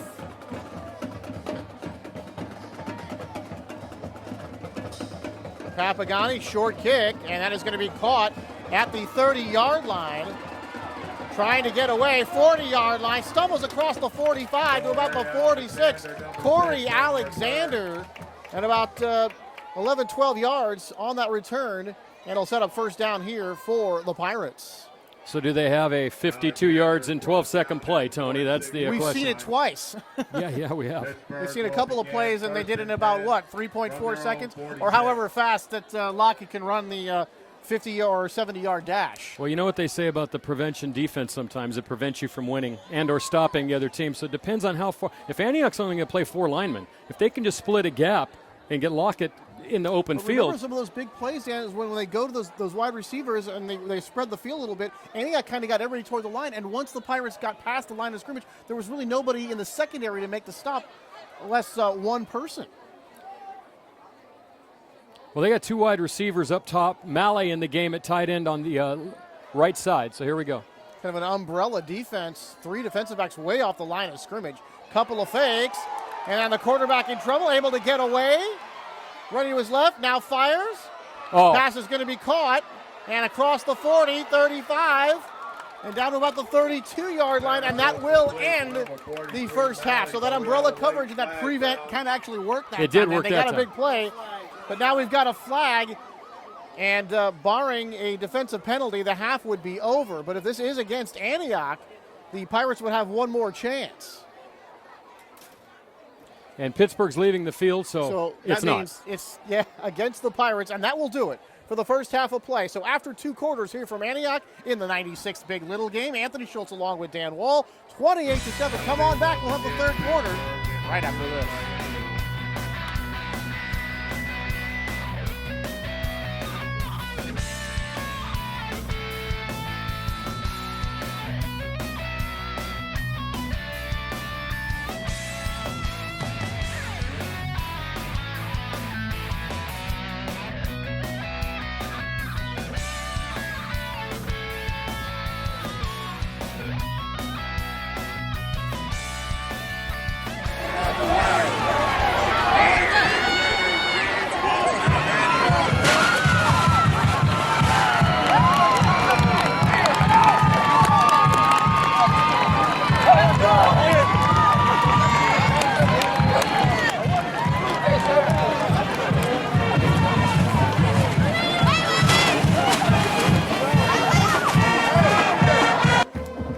Back at halftime here at the 96th Big Little Game. Jamboree Productions presents Contra Costa County High School Sports. Anthony Schultz along with Dan Wall. And Dan, let's go over some of those numbers. Really good for Pittsburgh, but Antioch getting back into things a little bit there at the end. Well, they're not embarrassing themselves on offense. They've made some mistakes. Been a lot of penalty yards, 150 penalty yards in the game. Lockett had the 50-yard run to start the game. Pitt led 6-0. Then Menifee a 13-yard run. 2-point conversion was good, 14-0 Pittsburgh. It was 21-0 after Lockett went for 80 yards. Lockett has 5 carries for 181 yards and 2 touchdowns. Melee, a 19-yard pass from the quarterback Renteria, and then Hamilton finally in on a 15-yard pass from Obias. 28-7 at halftime. Here's some of the stats. Pittsburgh 303 total offense, 252 running, 51 passing. Total yards for Antioch 190. Not bad. You're almost 380 yards for the game. 40 running, 150 passing. So Obias has done a nice job here so far. No penalties. Pittsburgh has 9 penalties for 100 yards. That's a lot of penalties, and something I think they're going to address here in the second half. Lockett, Dave now has Lockett over 205 yards. He must have had a carry in there after the 5-181 kind of singed in my mind, Tony. So 7 carries, 205 and 2 touchdowns. Menifee 5 for 45 and a TD. Hamilton's ran 9 times for 33. Lewis is 2 of 2 for 55. Obias, the other quarterback, has thrown for 95 yards total. Renteria 3 of 6 for 51. And for Pittsburgh, number 18 is their leading receiver. That's kind of unusual for them. Alexander usually leads, but now it's Zachary Hansen. A couple of catches for 32 yards. So second half, Antioch they'll get the ball They need to try to get something positive going early. I was talking to Coach Ferris Anthony, the former coach of the Panthers, during halftime, and he said they simply have to get them stopped. Get a stop. Feel good about yourself. Oh, they're showing us. Wow, that's us. Is there a reason why you want to put us on YouTube? I watched the YouTube the other day. It was pretty good, of the Clayton Northgate game. Well, the good news for the Panthers, as you said, Dan, they have been able to move the football. They did have that 1st and goal at the half-yard line and couldn't come up with a touchdown there. I would say that's a turning point of the game, but then the thing that you cannot escape is the fact that they just can't get the Pirates stopped. I think the Pirates have only punted once, and they've got the big plays, they've gotten the drives, and if you don't get off the field with the Antioch defense, it's going to be a long Well, I night. think Antioch's only punted once. So, amazingly, they've had the ball in close to red zone territory, inside the red zone, down at the 1 yard line. They haven't been able to punch it in. If they had scored another touchdown, this would be a little bit closer of a game. It's going to be tough for Antioch. They're going to have to score early and get that momentum back. So, yeah, we'll see if they can put a stop to that Pittsburgh offense, and we'll have a chance to see it here coming up pretty soon as the captain's meeting in the middle of the field. But the Panthers will be getting the football here to start quarter number 3. Last week of the regular season here in this 2012 football season, and playoffs starting next week, and it should be a very exciting postseason here. Tony, something I want to talk a little bit about. We got a minute or so. Some of the great players that have played in this game. Antioch has at least 10, and I know of more that have went to the NFL and played. But here's a list of 10 that they're honoring up here tonight with on the Wall of Fame. Yeah. Gino Marchetti, of course, was one of the greatest defensive ends and one of the top football players of all time. Number 39 in the NFL Top 100. He went here. He went on to play and make his name famous with the Colts. How about that? I think he graduated and then went on to fight in the Battle of the Bulge before playing college football. Wow, you've been doing your homework, Tony. And it was great. I was in Baltimore once on a baseball trip, and I went into the Babe Ruth Museum, and they have some memorabilia of all the teams. And there was Gino Marchetti in a video talking about Antioch, California, where he came from. I thought that was so cool. Dwayne Putnam played with him and played for the Rams back in the 40s. Joe Sobrani was here and went on to play in Denver for the Broncos. Of course, Ron Pritchard was the first one I really remembered because his name came out of the 60s. He played for the Oilers and the Bengals. Yeah, and I think I saw him on an NFL Films wearing an Antioch hat, actually. And he actually, this is a big trivia question about Ron Pritchard. He performed one of the first wrestling cards ever held in the gym, sold out on a Sunday night. Ron Pritchard and Ray Stevens teamed up to win a wrestling match in the Antioch High School Gymnasium. It was great stuff. Only Dan Wall's going to know that. John Olenchuk played for the Kansas City Chiefs, and I know he also played for the Montreal Alouettes in the CFL. Evan Pilgrim, as we move on now into the 80 and 90 more modern times, Evan Pilgrim played for the Chicago Bears. He also played with Mark Butterfield, who was the big-time quarterback at Stanford and here, and then he went on. He played in the very first game we ever did, which is, of course, my number one moment. We'll get to that later in the game. But the first game we did on television, Frank Beatty, we know well. He was the coach here. He played for the Seattle Seahawks and at Cal, and he also won 2 rings in the Arena Football League with the San Jose SaberCats. Mike Luckey, the tight end, went to the Dallas Cowboys. And, of course, here's a name that we know, and probably one of the everyone out there will finally say, oh, I do know that guy. Jeremy Newberry. Jeremy Newberry played for the 49ers, all-pro player, finished with the Raiders, and now he's on the 49er post-game show. So there's some other guys, Eric Snelson. I've seen him around, Jeremy. Yeah. I think he owns He lives in Discovery Bay. Yeah, and I think he owns a limousine service that he was running around here. That's very possible. Oh, what is this? All right, here comes a little Pooch Kip looking for onside, and it's going to be picked up by Pittsburgh at about the 35-yard line and then pushed back. Some good hands right there. It looked like, I want to say it was number 47 for the Pirates. It was getting on that football. It was Melee number 43. So I know Eric Snelson. I don't know if Scott Fryer ever played professional football, but he was a big tight end at Arizona State.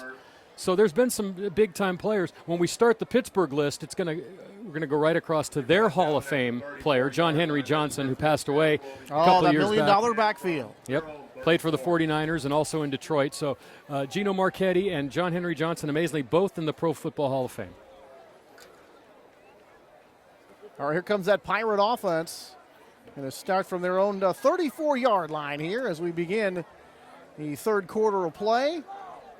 Pirates ahead 28-7. And now the Panthers see if they can't get them stopped. So Lockett back in the football game. He's the lone setback. Pair of wide receivers split to the far side. They're going to give it to Lockett. Jamal makes a cut, picks up a couple of yards, and then finally hit and stopped by number 11, Kobe Beltram, wearing number 11 tonight. No, sorry, Angelo Moore. I'm looking at the wrong roster. No, it was Kobe I was Beltram. right. That was Kobe Beltram. He's a freshman. Freshman playing. Freshman on the varsity. When I was in high school, we didn't even go to this school as freshmen. We were up at Park Junior High. When I was in junior high, ninth grade too, we spent our ninth grade year in junior high school as well. Matter of fact, this game is being played a week earlier than normal because of all the changes to schedules and additional playoff games. But it's roughly about 39 years ago, coming up next week, that Park and Antioch played a big game here when Antioch Junior High was undefeated. 5,000 people were in the stands back then. 5 yards for Lockett. Now he gets one up the middle, picks up the first down, and Lockett spilled after he gets to midfield and about the 49-yard line of Antioch. And another nice play there. They're going to mark this back at the 50-yard line. So that will be a first down for the Pirates.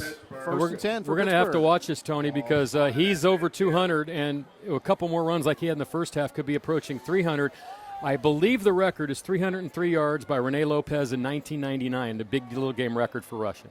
Offset eye. Lockett's going to get it. Wants that right side. Cuts it inside. Now bounces to the outside at the 40. 35-30. Down the sideline. Finally pushed out of bounds. And Lockett gets inside the 20. They're going to mark him. Actually going to mark him out of bounds at the 20-yard line of Antioch. So a 30-yard run for Lockett.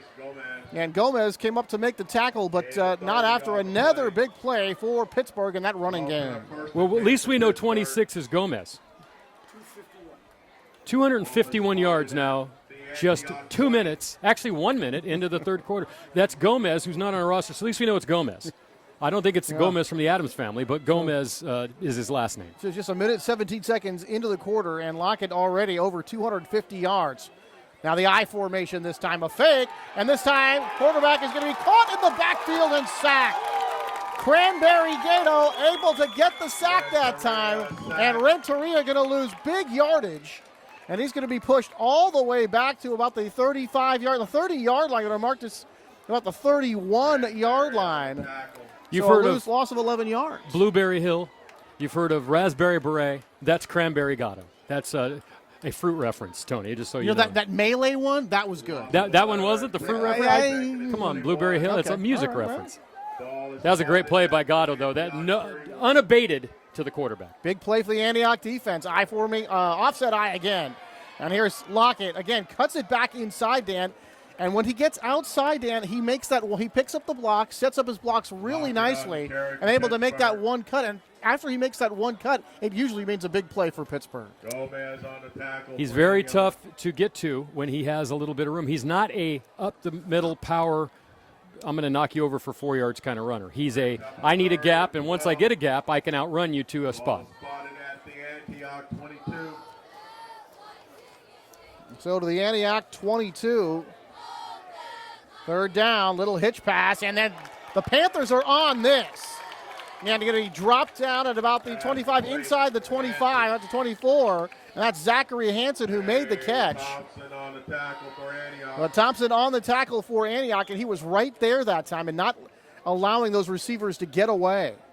So that's going to bring up fourth down, but maybe too long for a field goal, too close to punt the ball. And remember, with Saldano hurt, now they're telling me that he could make him from 60. That's what they were telling me, that he's got that big leg.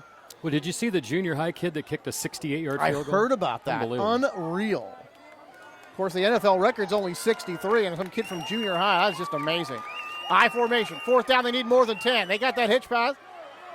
Looking, holding it, and now runs to the right side, picks up the first down, cuts it back, and spills at about the 5-yard line. Xavier Crawford, and a very unusual hesitation after he made that catch, but then got the big play anyway. Usually, that almost looked like that was the plan. I thought he was going to throw it. They baited Antioch into believing they were going to throw, and they all went deep into the end zone, and he just ran, and he had plenty of it certainly room. Didn't look like a lateral from here at all. No, that was a great play. Well, very interesting play there. Goes for big yardage and a first down for Crawford. First down and goal inside the 5. Lockett breaks a tackle, skips to the outside. Touchdown, Pittsburgh. Lockett, touchdown. Jamal Lockett from 5 yards away, and the Pirates find the end zone once again, 5th time tonight, and it's 34-7 in favor of the Pirates. I don't know if it's because the crowd is stunned or their crowd is used to it, but that was the quietest touchdown I think I've ever heard in the history of football. It's like, oh, we scored, okay. Oh, by the way. Oh, it's 34-7. All right, lining up for the extra point. Iniguez. Snap. Hold. Kick is a lot of leg, and it is good. Just did hook it inside. That's a left upright, and that indeed makes it 35-7. 8:13 to go here in the third. My mother-in-law lives right over there. I think he kicked the ball over there. Well, he hammered that one. I thought he was going to miss wide left, but just did get it inside that upright. 12 carries, 266 yards, 3 touchdowns for Lockett tonight. Unbelievable. So he's 38 yards away from the record. Oh, Lockett with a huge game, and the Pirate offense with a huge game. And Antioch, well, let's see if they can put together another drive.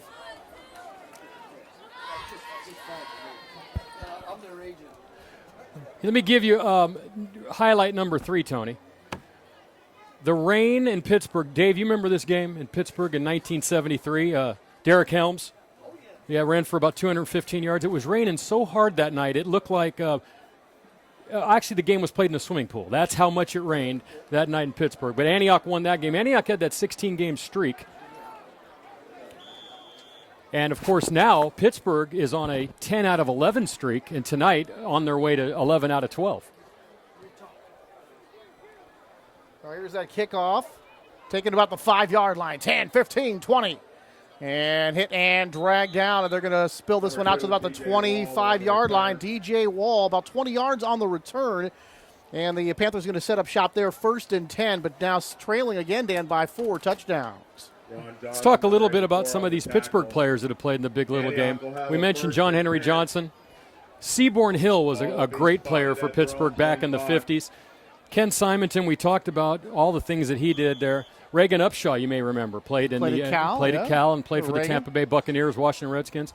Donald Ray Hines and his brother Steve Hines were both legendary players. Hines played in the CFL as a wide receiver. But my favorite former Pirate of all times is Joe Aliotti.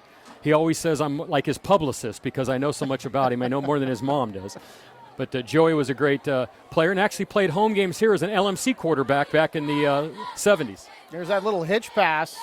Coming to number 18, K.J. Wilson, but he picks up just a couple of yards. He kind of came back for that ball, Dan. It looked like they wanted to set up that wide receiver screen, but the Pirates all over that time, and as soon as he caught the ball, he's smothered in orange. Well, you're starting to see plays over and over again. They've worked earlier.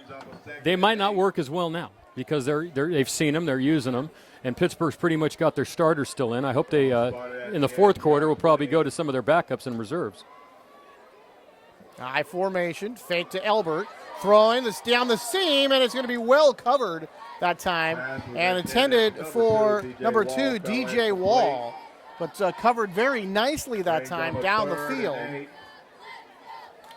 3rd down and 8, upcoming now for Antioch. They got the one-on-one in the seam in the middle of the field that time, Dan, but the coverage down the field by the Pirates was excellent that time. In fact, from our vantage point looking over, I couldn't even see DJ Wall. He was completely covered in orange. Well, the only thing there, too, is there was a little contact. I think it might have been drawn by the Antioch guy, but at some levels that might have went as an illegal touch. Fake. And now Obias looking for some room. Nearly has his head taken off, and then he's going to be spilled after he gets just beyond the line of scrimmage. So maybe a couple of yards there, but that was a very awkward-looking play that time for Obias and Antioch, and the Panthers are going to have to punt. Well, the first half, the start of the first half, and the second half are starting to look very similar. This is how the first half started. Antioch didn't look good on their first drive of the first half. They did look good on their first drive of the second half, and now they're going to have to come back with something. They need, like I said, right now at 35-7, this game's pretty much done. We need to use this as practice for next week. Am I being honest? Do they have much of it? Would you bet money that they have a chance to score 28 points in the next 15 minutes? If you were on the witness stand talking about yourself, you'd be Tony, too honest. I'd be dead. Yeah. You're Crawford going to pick it up here at the 32-yard line, out across the 40. And Crawford going to be dragged down at about the 42-yard line. About a 10-yard return for Xavier Crawford. on the return. And that'll bring up first down and 10 now for Pittsburgh. So now you were talking about John Henry Johnson. Mm-hmm. And I can name the $1 million back. All right, who was the quarterback? Y.A. Tittle. Yep, who was his running partner? We had Hugh McElhaney And Joe the Jet Perry. that's right. And I think it was the Jet who said, I don't know where that $1 million went, because I sure didn't get it. I was going to say that was more like the $100,000 backfield back in those days. Now today, those four would make about a combined $72 million. Think about what did they make back in those days? They make no $1 million. Those guys all had to have jobs in the offseason. They went straight. Some of them had jobs during the season. I'm not trying to say anything bad about Antioch. I'm just saying a betting man would say 35-7 this late in the third quarter, a miracle it would take. You don't know?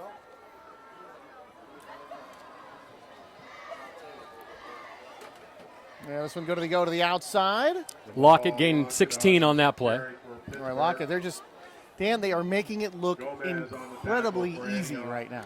Well, you almost have to wonder and start thinking about the competition they've played, how much better they are, because he only, coming into this game, he's obviously way over 1,200 yards, but that's because of tonight. Only 940 some odd yards coming into the game for Lockett. He didn't have these last week. They had someone else had the big 270-yard game. So you got to wonder how good is Freedom, how good is Deer Valley, how good is Monte Vista, how good is California? Because they're going to have to beat those teams to get to the championship. Just a couple of yards that time for Lockett. I do want to talk about the Antioch coaching staff. We haven't mentioned them. John Lucido, Brett Dudley, Mark Libby, Tim Galley, who coached here, was the principal at Pittsburgh, and now he's back here. So he's done everything in the administration of these two schools. Lethal, Willie Stembridge, Mike Weiscarver, of course the principal's Louis Rocha, and they have a big election here on Tuesday for funds to rebuild this high school like they did in Pittsburgh. Now, very interesting to see if that will pass. They get a chance to rebuild this Antioch facility. And here's Menifee banging into defenders, pushing people around, and he gets all the way down to the 25-yard line. And Menifee, and boy, that was just the human bowling ball with a few of his friends. Larry Larson made the tackle, but probably got the worst of that collision. There's Menifee. Ouch. That was a lot of that was gained on his own effort that time. First and 10, Pittsburgh. Clock continues to move. Now it's actually been stopped with they reset the chains and then did not start the clock immediately. Now they do. So 4:53 and counting. I formation. Hand, Menifee again, horse collared, and near the 22-yard line, and then gets down inside the 20-yard line. That was very close, Dan, I thought, to be in a horse collar penalty. Well, I don't think you're going to tackle him with your arms or from behind. He's the kind of guy you got to get a couple of guys on getting down low. Neither do I. And a 7 on the play. Brings up a 2nd and 3. Second down and 3 after the 7-yard gain for Menifee.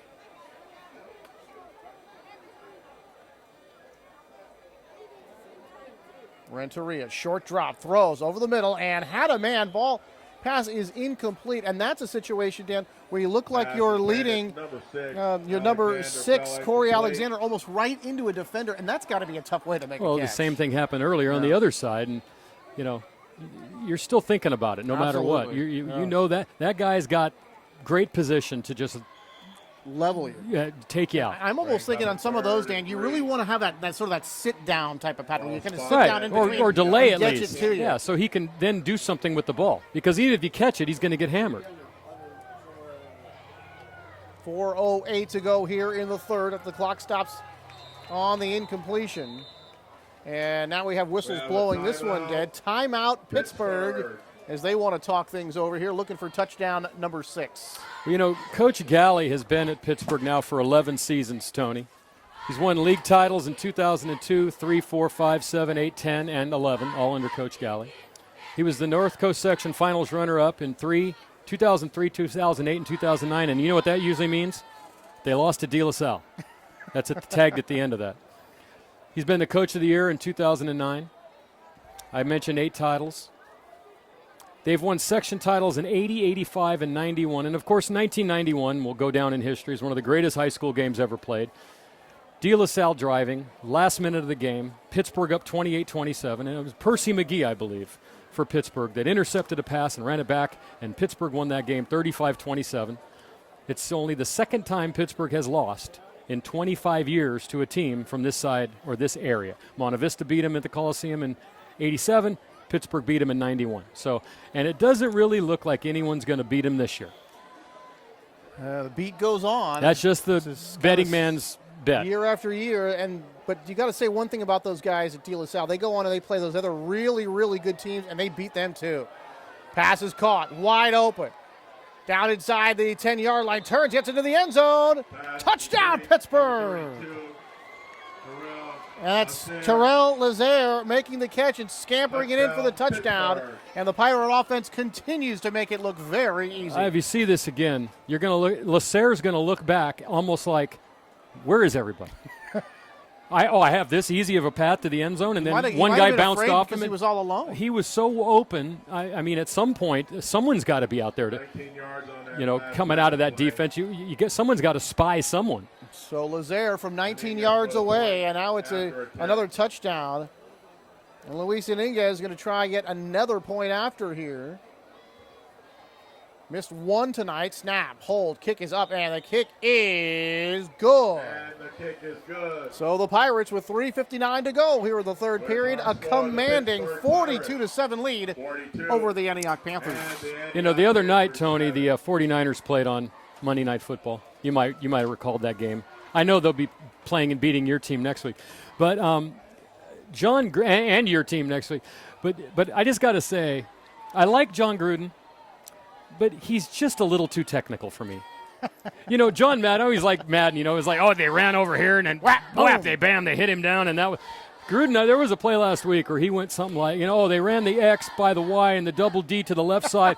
When the right guard pulled, they ran through. Remember that play in Tampa? We used to run at a fade. And you got to think that we might know what he's talking about, but we're like, what's your sister at home thinking when she hears that? Does she really understand all that stuff? And that really, when you have a national audience like that, Dan, chances are you're not going to get just your hardcore fans. You get a lot of people that don't maybe watch a whole lot of football. So I'm just saying. That's why I try to be not so technical. It's the kind of like the Tim McCarver thing when he's calling. Tim McCarver may not be everybody's favorite announcer, but when he's doing those big games, and here's the kickoff, you got to kind of explain things a little bit more, because you're not just talking to guys that are super hardcore baseball fans. Here's not getting away. Beautiful play there by DJ Wall down the sideline. 50, 45, 40, tackled inside the 40, down to the 35-yard line. DJ Wall. 63 yards on the return for Wall. So that gets the Antioch faithful cheering, and maybe could set them on the path to get another touchdown here. It's a good starting field position this time for Antioch. Wall having a good game on the field, and hopefully Wall having a good game in the booth. I know that when you're talking about getting too technical, because you got to remember who your audience is all the time, And I still love that about John Madden, where he could be technical enough, but also kind of like the guy that's sitting in the bar stool next to you talking football. Right. I mean, I kind of understand, but even I'm like, how do I know what in some game 10 years ago you ran against Detroit on a Monday night in the rain? How do I know that? From the 35-yard line of Pittsburgh, Obias, fake, looking, throws down the field, and this ball's going to be nearly intercepted into a double team. That pass was thrown looking for, I believe that's Isaac Lewis, that's going to be Papagani, number 8. And the double coverage was there for Pittsburgh, and that time the cornerback and the safety almost ran into each other for the Pirates. That was almost a triple collision that time. Well, as we talk about technicality and technical talk, I noticed Alex Smith, they showed all of his 4 interceptions this year. If you noticed, all 4 were thrown into triple coverage. It's not that hard to figure out. Boy, a big hit right there as the tackle is made. That's Elbert Hamilton banging up for about 4 yards. Big collision there. You can hear it all the way up here. We're not that close. I don't know if Milton Hollins is going to go D1, but he has D1 size, let me tell you. He's a big boy. Hamilton has 37 yards on 10 carries, so he's been fairly quiet tonight. This is a guy that has 1,100 yards and 13 touchdowns. They fake it to him. Obias trying to get to the outside, and Alex is going to be dragged down. Alex Obias on the keeper. And looks like the first man to make contact there for the Pirates was number 7, Alan Chapman, coming up to make the stop. And that could have been a big play had Chapman not made that tackle. You know, another thing you kind of miss watching Antioch football from the 70s when this place was packed and rocking is Antioch used to have like 90 guys on the roster. They almost ran out of numbers one year. They had so many guys on the roster. You know, tonight, 38 guys on the listed roster. Pittsburgh has 58. Obias being chased, but is able to throw, and that is going to be complete for a first down. And I think that was DJ Wall going all the way across the field there to make the catch. I think that's the first time he's made that pass to a receiver as he runs to his opposite side and throws back against his body to Wall. And still made the accurate throw that time. So first down for Antioch. Run to Pittsburgh 20. First down and 10 from the Pirate 20-yard line. Fake to Hamilton. Throws out here. Papagani trying to make a turn and go upfield, but taken down there after a couple of yard gain. Number 8, Papagni. And number 12, Kenya Edner there on the stop for Pittsburgh.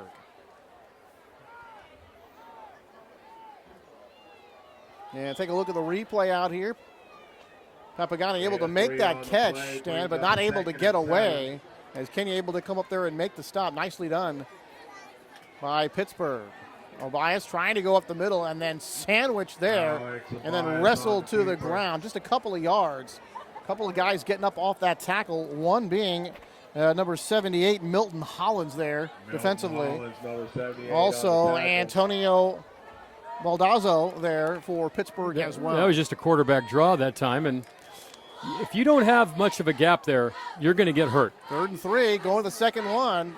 And there's Milton again to drag him down. Big number 78 there to make the play. Milton Hollins again. It looked like Obias had run past him, and then Hollins just reached out and grabbed him and pulled him to the ground. No gain on the play. I'd have to say Milton, along with Huey and Malley, they've had the games on defense for Pittsburgh.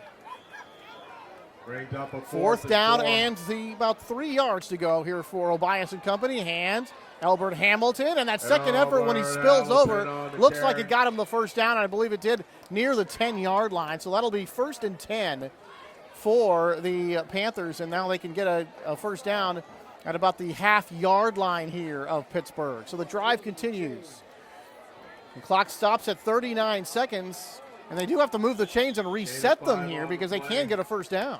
Hey, Tony, let's congratulate the Pittsburgh band. Not playing in the uniform tonight, but they're going to London for New Year's Day. Last year they were at the Gator Bowl in Florida. So, as always, the Pittsburgh marching band, very decorated, highly decorated. The world-renowned marching band. Here's Obias in big trouble and buried in orange at the 20-yard line on the far side of the field.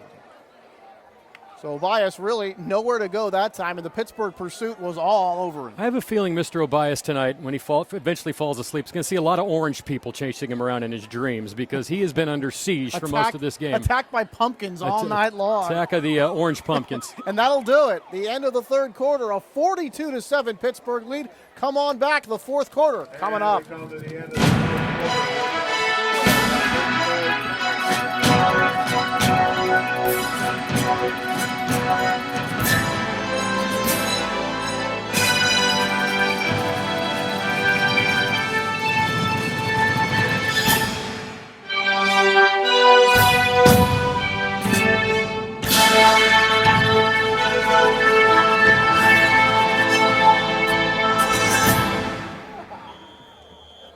All right, fourth quarter action. And a big lead for the Pirates here. 96th big little game between Antioch Panthers and the Pittsburgh Pirates. All Pittsburgh here tonight. Antioch trying to tack one on here. Obias throws. He's got the inside slant.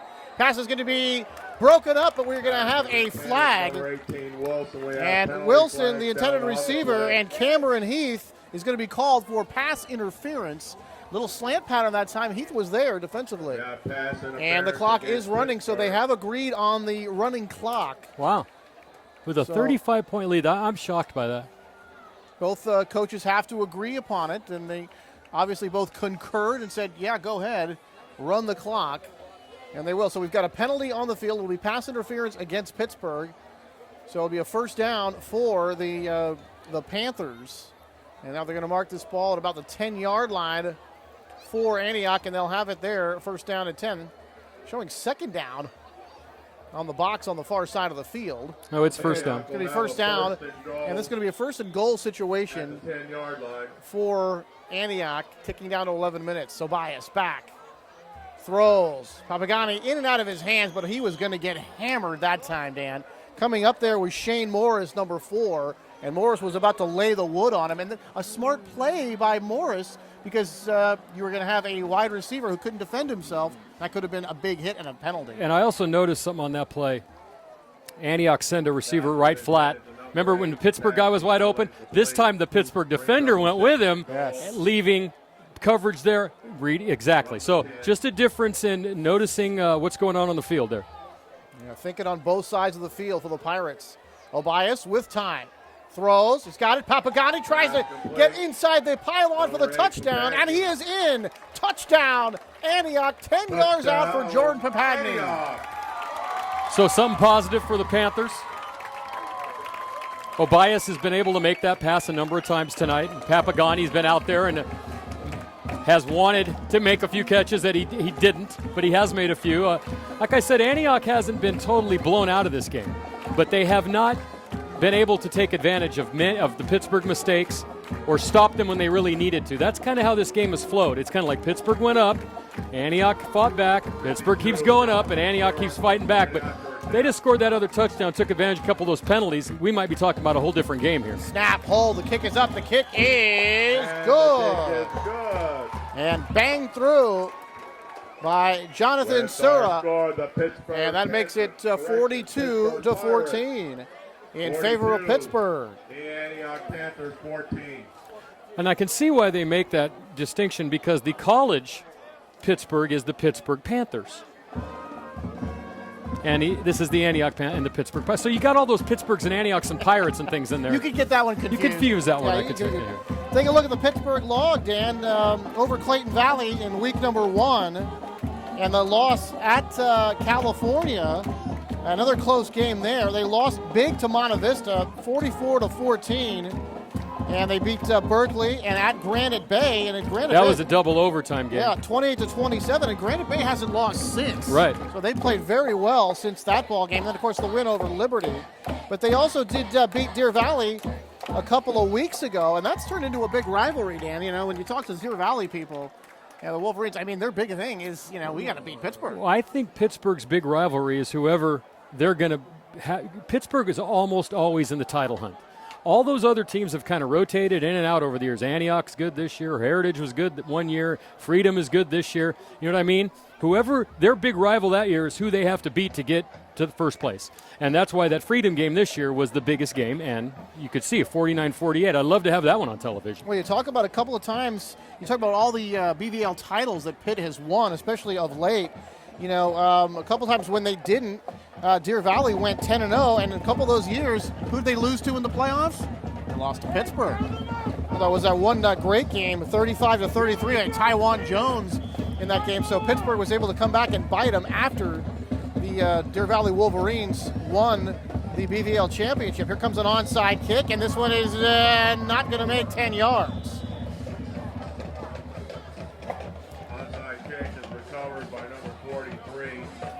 Dan wants to say something. Nothing against the kicker, but that was the worst onside kick I've ever seen in the history of football. That was the worst. I've never. Now I know it's not something you can really replicate in practice and all that kind of stuff, but that one was just bad. Well, you've heard of the shanked punt. We just heard of a shanked onside kick. I think it almost went backwards, but you have seen the guys punt backwards, which is the moon's out. Now, this was always something that scared our old partner, Steve Sanchez, whenever the moon would come out here in Antioch.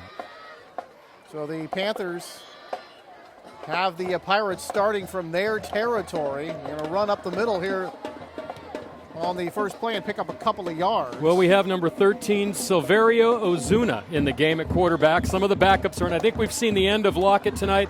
And Dave, Lockett is going to finish with 14 carries for 285 yards and 3 touchdowns. Tony, I don't think I have to go very far to ask you, who's your player of the game? Well, it would be Lockett. It's about time I let you pick one. Ozuna, wow. Gives some room, makes a nice cut back to the inside, picks up the first down. Boy, it looked like Dan he was going to be caught in the backfield and made a stellar move to get away.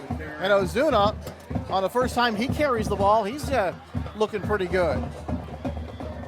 Tony, just some late game notes. Antioch has got a lot of cheerleaders, but Pittsburgh's cheerleading squad runs from the 30 to the 30. Look at that. I don't know if they've got the freshmen. They must have everyone out there, but look at that cheerleading squad. Maybe Matt can get a picture of this. Hand to the up man. Going to pick up a few more yards. Look at this. Game there on first Look down. at this. That's the 30-yard line. We're only about the 50 right now. That is a cheerleading squad right there. Good for them. Everyone, the school spirit. Pittsburgh has always been a school of school spirit, but they got a new campus over there. Have you ever seen that place? I've seen it's incredible. It looks gorgeous. And we're hoping that the same thing's going to happen here for Antioch. Well, let's have a good thought for them. They need it here. Oh, Ozuna directing traffic here for Pittsburgh. Short drop. There's that hitch pass on the side, dropping.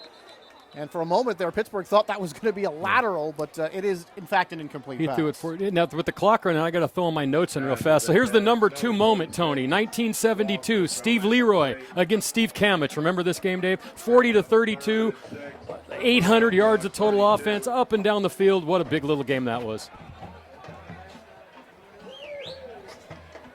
And I guess I might as well go to number 1 so we don't forget it. But my favorite memory of all times was the first in this booth with Clay Callum doing our first ever Big Little game. Tony, it was live. Wow. Live in 1990. And I'll tell you a little bit more about it after this. Ozuna hands off. Big contact.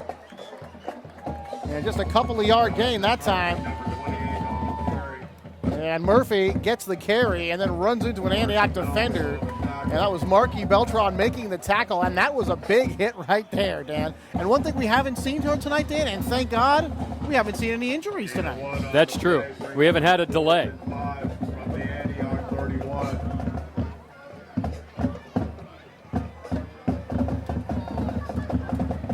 Ozuna from the Antioch 31.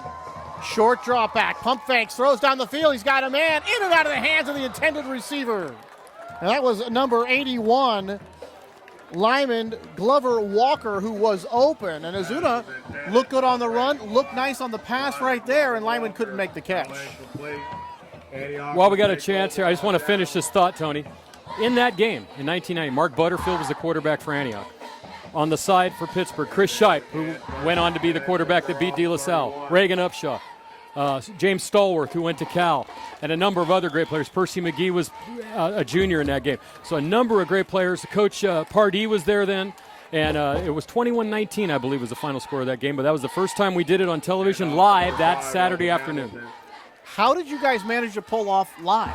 Ron Carter did. I think Ron Carter was still here. Might have been someone else, but I think maybe Ron was a cameraman back then. But we did it, and everyone. Wow. It was Because a huge. that is incredibly expensive. Well, and plus it was full here, so it was. I'm like 20,000 people either watched or came to the game back then. Antioch trying to mount a drive here in the waning minutes of the game. This pass is complete out to Isaac Lewis, number 33. Takes a big hit. But Lewis going to be very close to a first down, and I think he's going to have it. Let's see where they're going to mark this. And they will move the chains. That will be a first down for Antioch. Clock ticking down under 2:42 to go here in the 4. So it's been all Pittsburgh here tonight. Both teams, though, moving on to the postseason. So the Panthers will live to fight another day. Here's a pass, and that is going to be complete, Dan. And that is going to be DJ Wall out into Pittsburgh territory. But did you see, Dan, DJ Wall and Isaac Lewis both running in the same area again, and that's got to be a mistake by at least one of them. Well, this is what I was talking about back about 10 minutes ago when you chastised me that this game was over. I only meant it by Antioch needs to start getting better for next week, and that is the kind of thing you need to work on. Albert's got probably his best carry of the night, Dan, getting over the 40-yard line. I don't mean to chastise, but all the abuse I take from you, You do take a lot of abuse I've got to from give me. you some. And I appreciate that. No, all I was trying to say in that sense, and I am now, they need to be making things better for next week. Now, do we finally have an injury? I think I jinxed them, Dan, by mentioning that we do finally have our first injury. So an injury timeout, and the clock I don't does see anyone stop down. with a minute 56. I just see a timeout. Oh, it's Hamilton. I think he's got a little limp. Now, see, if I'm them right now, he's out.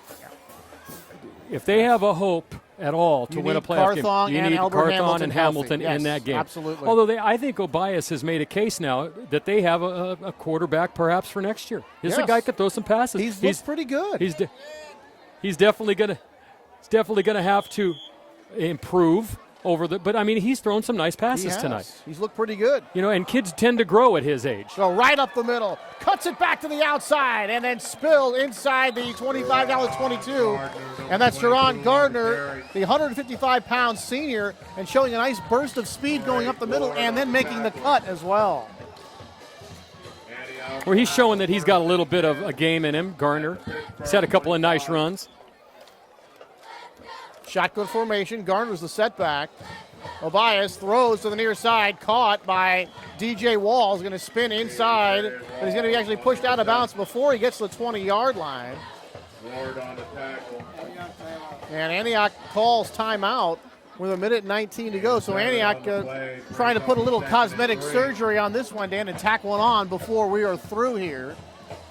So, Dan, a lot of nice memories from this rivalry. Not the game that we had hoped for, but still seeing a lot of good players. The ball moving up and down the field. But when it's all said and done, Pittsburgh just on a different level than the Antioch Panthers. Really, that's the difference tonight. The way the game flowed, you know, Pittsburgh got up early, kind of left you thinking that Antioch's really going to have to play miracle comeback kind of thing.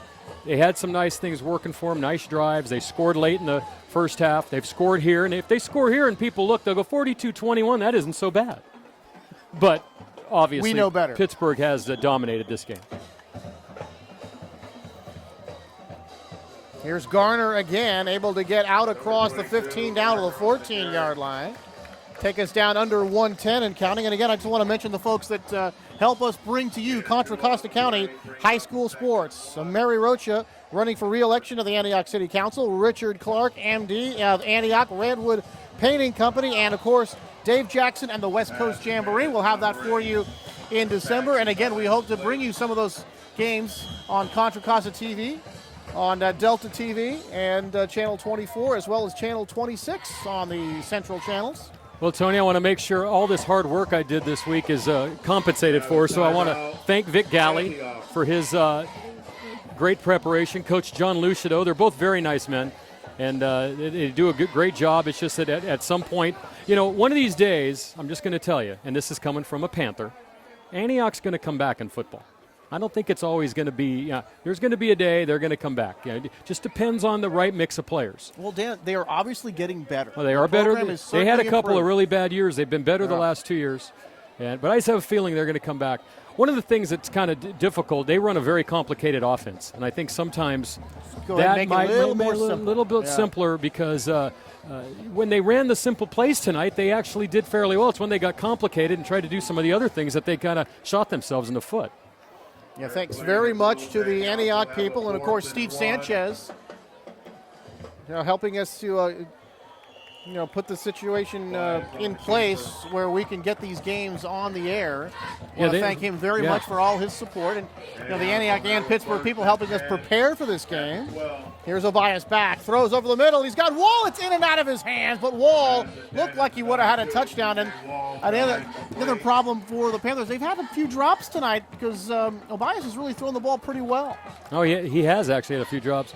Tony, a couple years ago, I thought we were done with the football games, and we've come back strong this year with 6 games on television. So people are glad to see us, too, which I know is not always the case with me. Obias, the fade, looking for Papagani, double-teamed out in that far corner, and that is incomplete. And I think that was that's the last Antioch timeout. So this will be it for Antioch. So you're going to have, hopefully, in the sea of madness. It always takes, why does it take, this is what I want to know. And I'll ask Matt this too because he's our producer. Have you ever noticed in an NFL game when the player of the game, the public relation guy goes over, grabs him by the arm, and drags him straight to the announcer, and it's in the first 20 seconds after the game. Tony's got to go over here, wade through the parents, wade through the cheerleaders, wade through the band, wade through the players, and 25 minutes later, after they've turned the lights out, you finally get your interview with the star of the game. I think we need to put someone over there, and the minute they run off the field, you drag him over there. I will say, because this is a Jamboree Productions, but also sort of Antioch is with us to put this together, so no player of the game tonight for that reason. We're not going to do a player of the game? Not going to do a player of the game tonight because it would have to be somebody from Pittsburgh. Well, then we'll do a Lockett, Pittsburgh. But Dave Jackson be player of the game. Oh, we're not doing a player of the game tonight. Okay. Obias throws, and this one's going to be over the head of DJ Wall and incomplete. Of course, it would be Lockett. Well, and he had a great game. And I'll give it to Obias because he came in a very difficult situation and played fairly well. So we're going to give Obias the Antioch player of the game, and we're going to give Lockett the player of the game for Pittsburgh, and that is the game, Tony. And that will do it. A final score. The Pittsburgh Pirates beat the Antioch Panthers by a final of 42-14. And Dan, a lot to talk about, a lot to go over here, but really some great running and that offense by Pittsburgh. Well, we'll come back after this. We'll talk for about a minute or two, and then we'll send it out of here. So let's take a break, and we'll be right back here from the 96th annual Pittsburgh Antioch game. What's up, buddy? Oh, seeing you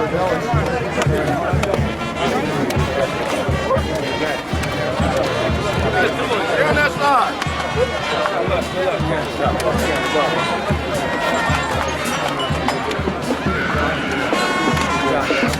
Hey, man.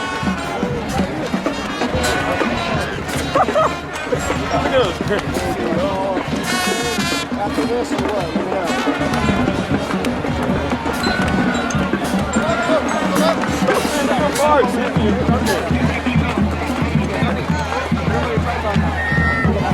So mostly shoot Antioch?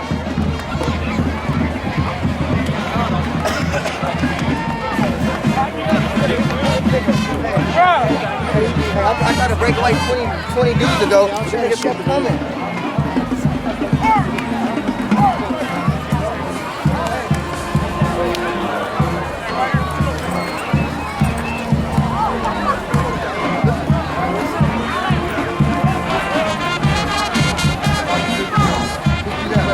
I heard good things about you. You know what I'm saying? Good luck. You guys too.